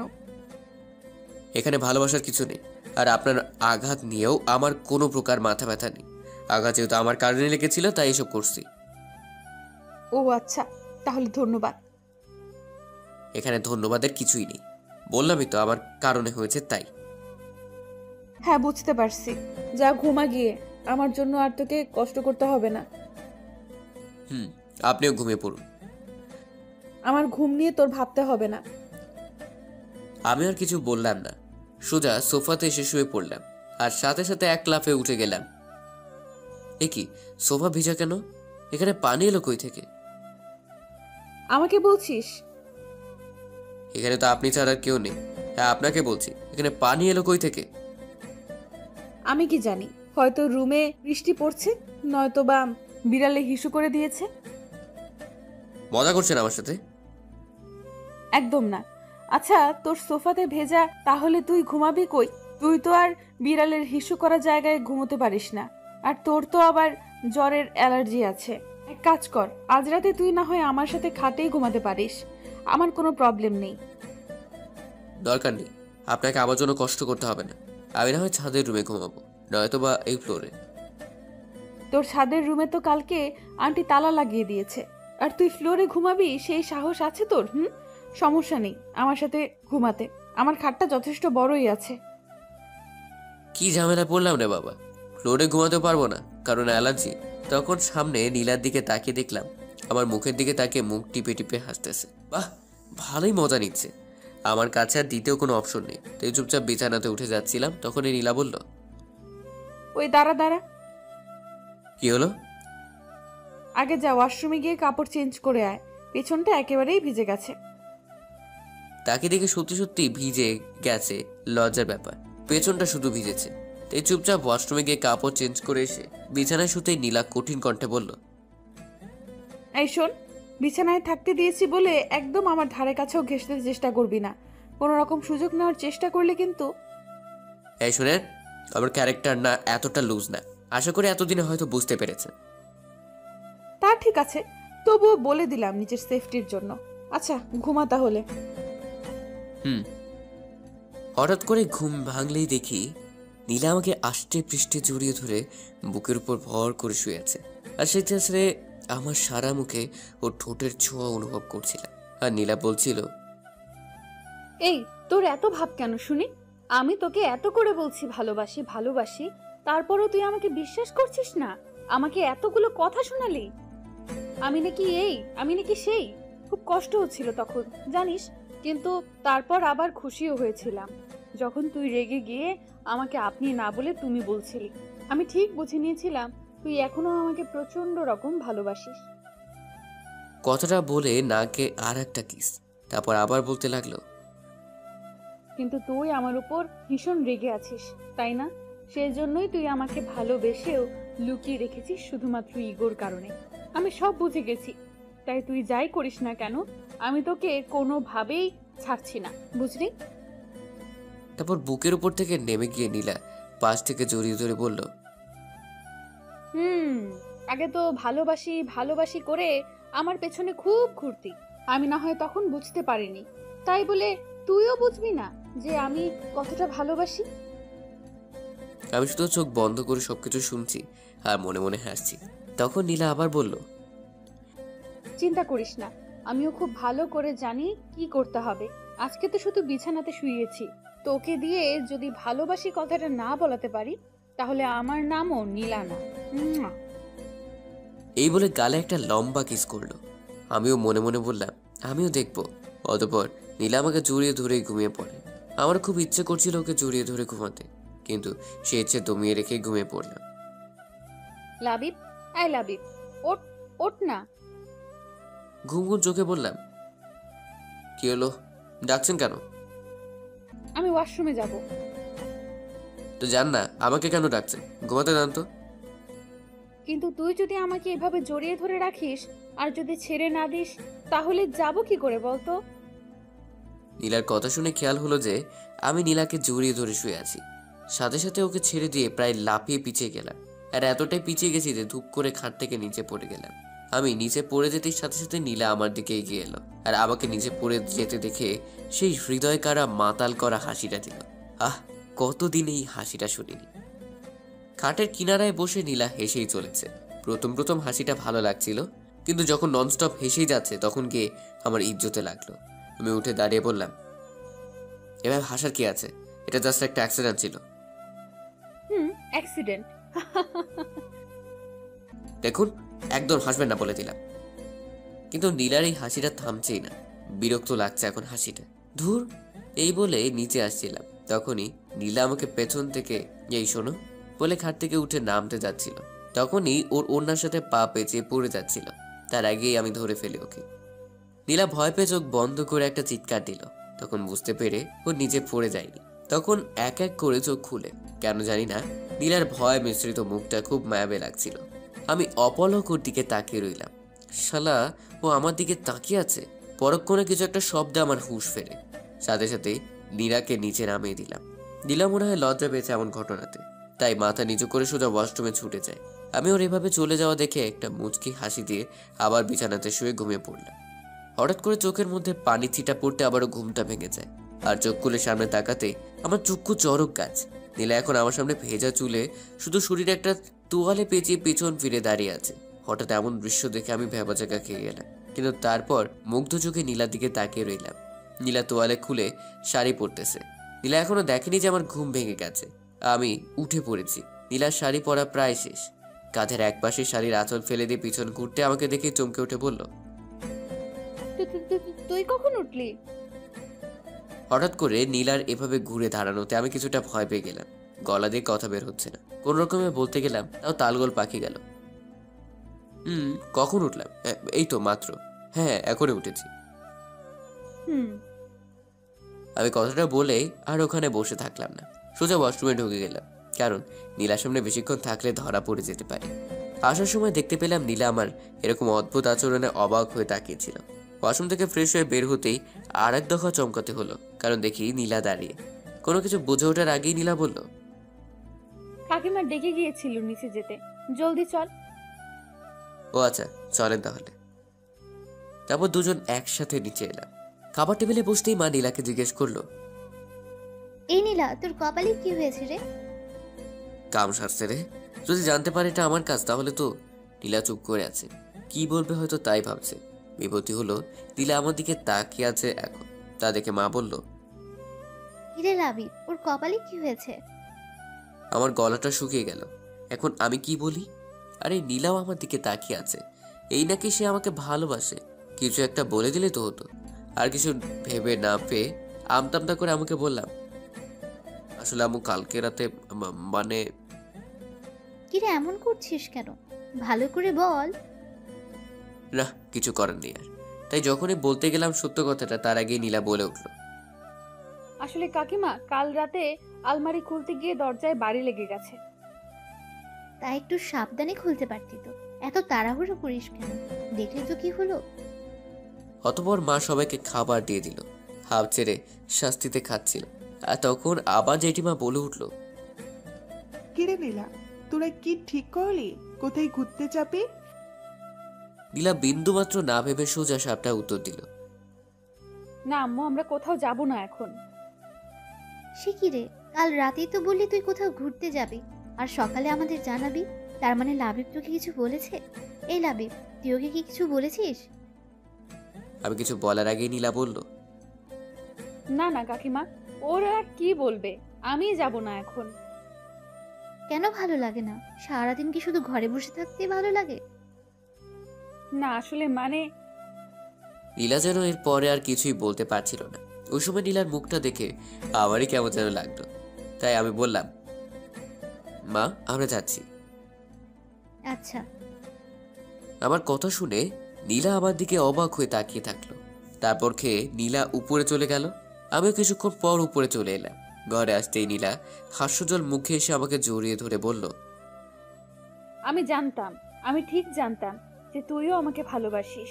তুই আমাকে এভাবে দূরে সরিয়ে রাখতেই পারবি না। তারপর ছেড়ে দিয়ে গালে একটা কিস করে আবার জড়িয়ে ধরে বলল, I love you, I love you so much. আমি তখন নীলাকে ঠেলে দূরে সরিয়ে দিয়ে বললাম, আপনি ভুল ভাবছেন, আমি আপনাকে ভালোবাসি না, আর কখনো বাসবো না। নীলার মুখটা নিমিষেই কালো হয়ে গেল আর বলল, ভালো না বাসলে তুই আমার সাথে ঘুরতে যেতে রাজি হলি কেন? তারপর নীলা একটা হাসি দিয়ে বলল, তুই আমার সাথে মজা করছিস না, আমাকে ভয় পাওয়ানোর চেষ্টা করছিস তাই না? দেখ, এরকম মজা একদম ভালো লাগে না, আমার কষ্ট হয় না বুঝি। কথাটা বলে আবারও হাসি মুখে আমাকে জড়িয়ে ধরে বলল, বাট আই লাভ ইউ। আর হ্যাঁ, ভবিষ্যতেও এরকম মজা আর আমার সাথে করবি না। এক মুহূর্তের জন্য তো আমার শ্বাসই বন্ধ হয়ে গিয়েছিল। নীলার এরকম আচরণে বেশ অবাক হলাম আমি। তারপর ওকে আবারও দূরে সরিয়ে দিয়ে বললাম, জি না, আমি কোনো মজা করছি না, আমি শুধু বাসার সকলের কথা ভেবে রাজি হয়েছি। তারা খুব আশা করেই পরিকল্পনা করেছে তাই। নীলার কোনো কথা বলল না, যা বলার ও চোখ বলে দিল। আমার দিকে অসহায়ভাবে তাকিয়ে থেকে ওর চোখ দিয়ে অঝোর ধারায় পানি পড়তে লাগলো। আমার ওকে দেখে খুবই মায়া হচ্ছিল, কিন্তু এত সহজে ওকে ক্ষমা করতে পারছি না।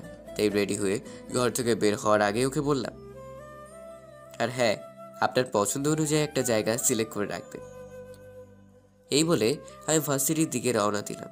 নীলা শুধু নিজের দিকে তাকিয়ে দাঁড়িয়ে দাঁড়িয়ে কাঁদছিল। আমার বাসায় ফিরতে প্রায় রাত হয়ে গেল, কারণ আজ একটা ফ্রেন্ডের বার্থডে ছিল। নীলা অনেকবার কল দিয়েছিল, ধরিনি। একের পর এক ফোন করেই যাচ্ছিল, তাই একবার ফোনটা তুলেছিলাম। তখন ও বলল, কখন আসবো? আমি বলেছি লেট হবে, বলেই ফোন কেটে দেয়। আমি বাসাতে এসে সোজা উপরে এলাম। দেখি নীলা বসে আছে আর আমাকে দেখে কাছে এসে বলল, এত দেরি কেন হলো? আপনাকে তো আমি কারণ বলেছিলাম ফোনে, তাহলে এই প্রশ্ন করার মানে কি? ও সরি, তুই ফ্রেশ হয়ে নে, আমি তোর জন্য খাবার আনছি। কথাটা বলেই বেরিয়ে গেল। বলতেও পারলাম না যে খেয়ে এসেছি।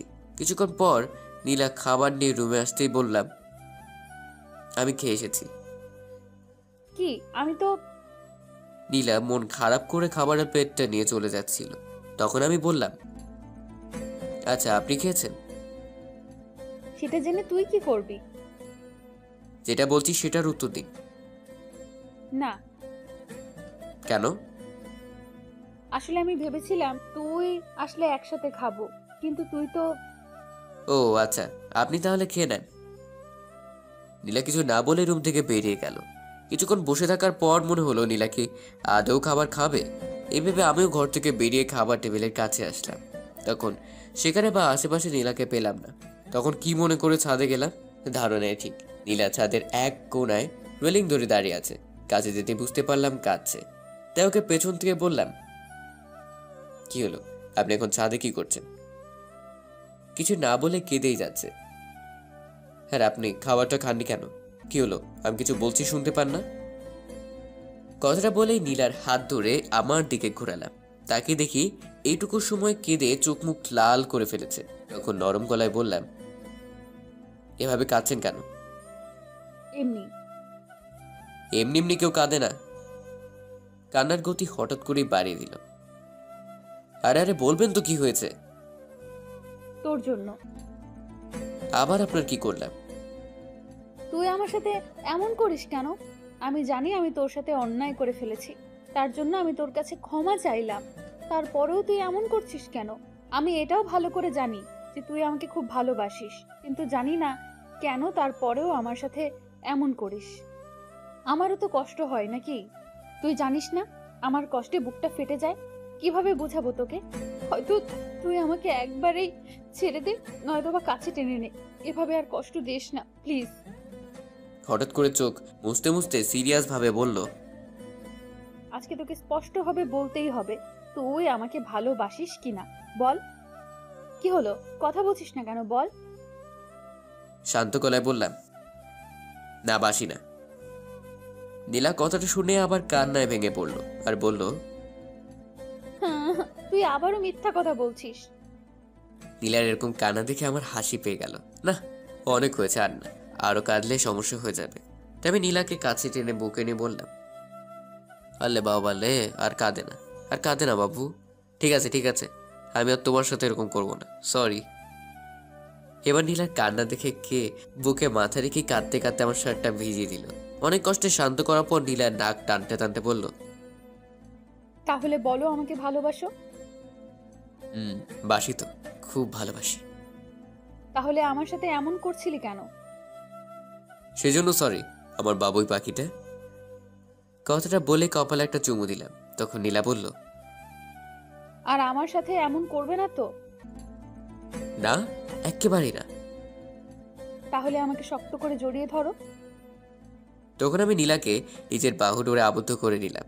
নীলা আমাকে তার সমস্ত শক্তি নিয়ে জড়িয়ে আছে। মনে হয় আমি ছাড়া পেলে কোথাও পালিয়ে যাব। তখন আমি নীলাকে বললাম, এই শুনছো, মেঘ ডাকছে, মনে হয় বৃষ্টি আসবে। আসতে দাও। তুমি জানো আমার তোমার সাথে বৃষ্টিতে ভেজার অনেক শখ। ও তাই বুঝি, কিন্তু আমার তো আবার বৃষ্টিতে অ্যালার্জি। নীলা সেটা টের পেয়েই আমাকে ভেতরে নিয়ে যেতে চাইল। তখন আমি ওকে শক্ত করে জড়িয়ে ধরে ছাদেই দাঁড়িয়ে রইলাম। তখন নীলা অবাক হয়ে বলল, এই কি করছো? তুমি ভিজে যাচ্ছ তো, চলো ভেতরে চলো। না, কেন? তোমার সাথে বৃষ্টিতে ভিজবো। কিন্তু তোমার সমস্যা হবে, জ্বর আসবে তো। আসলে আসতে দাও, তুমি আছো কি করতে? এই বলেই আমি নীলার ঠোঁটে একটা লম্বা লিপ কিস করলাম। তারপর নীলা আর কিচ্ছু বলেনি।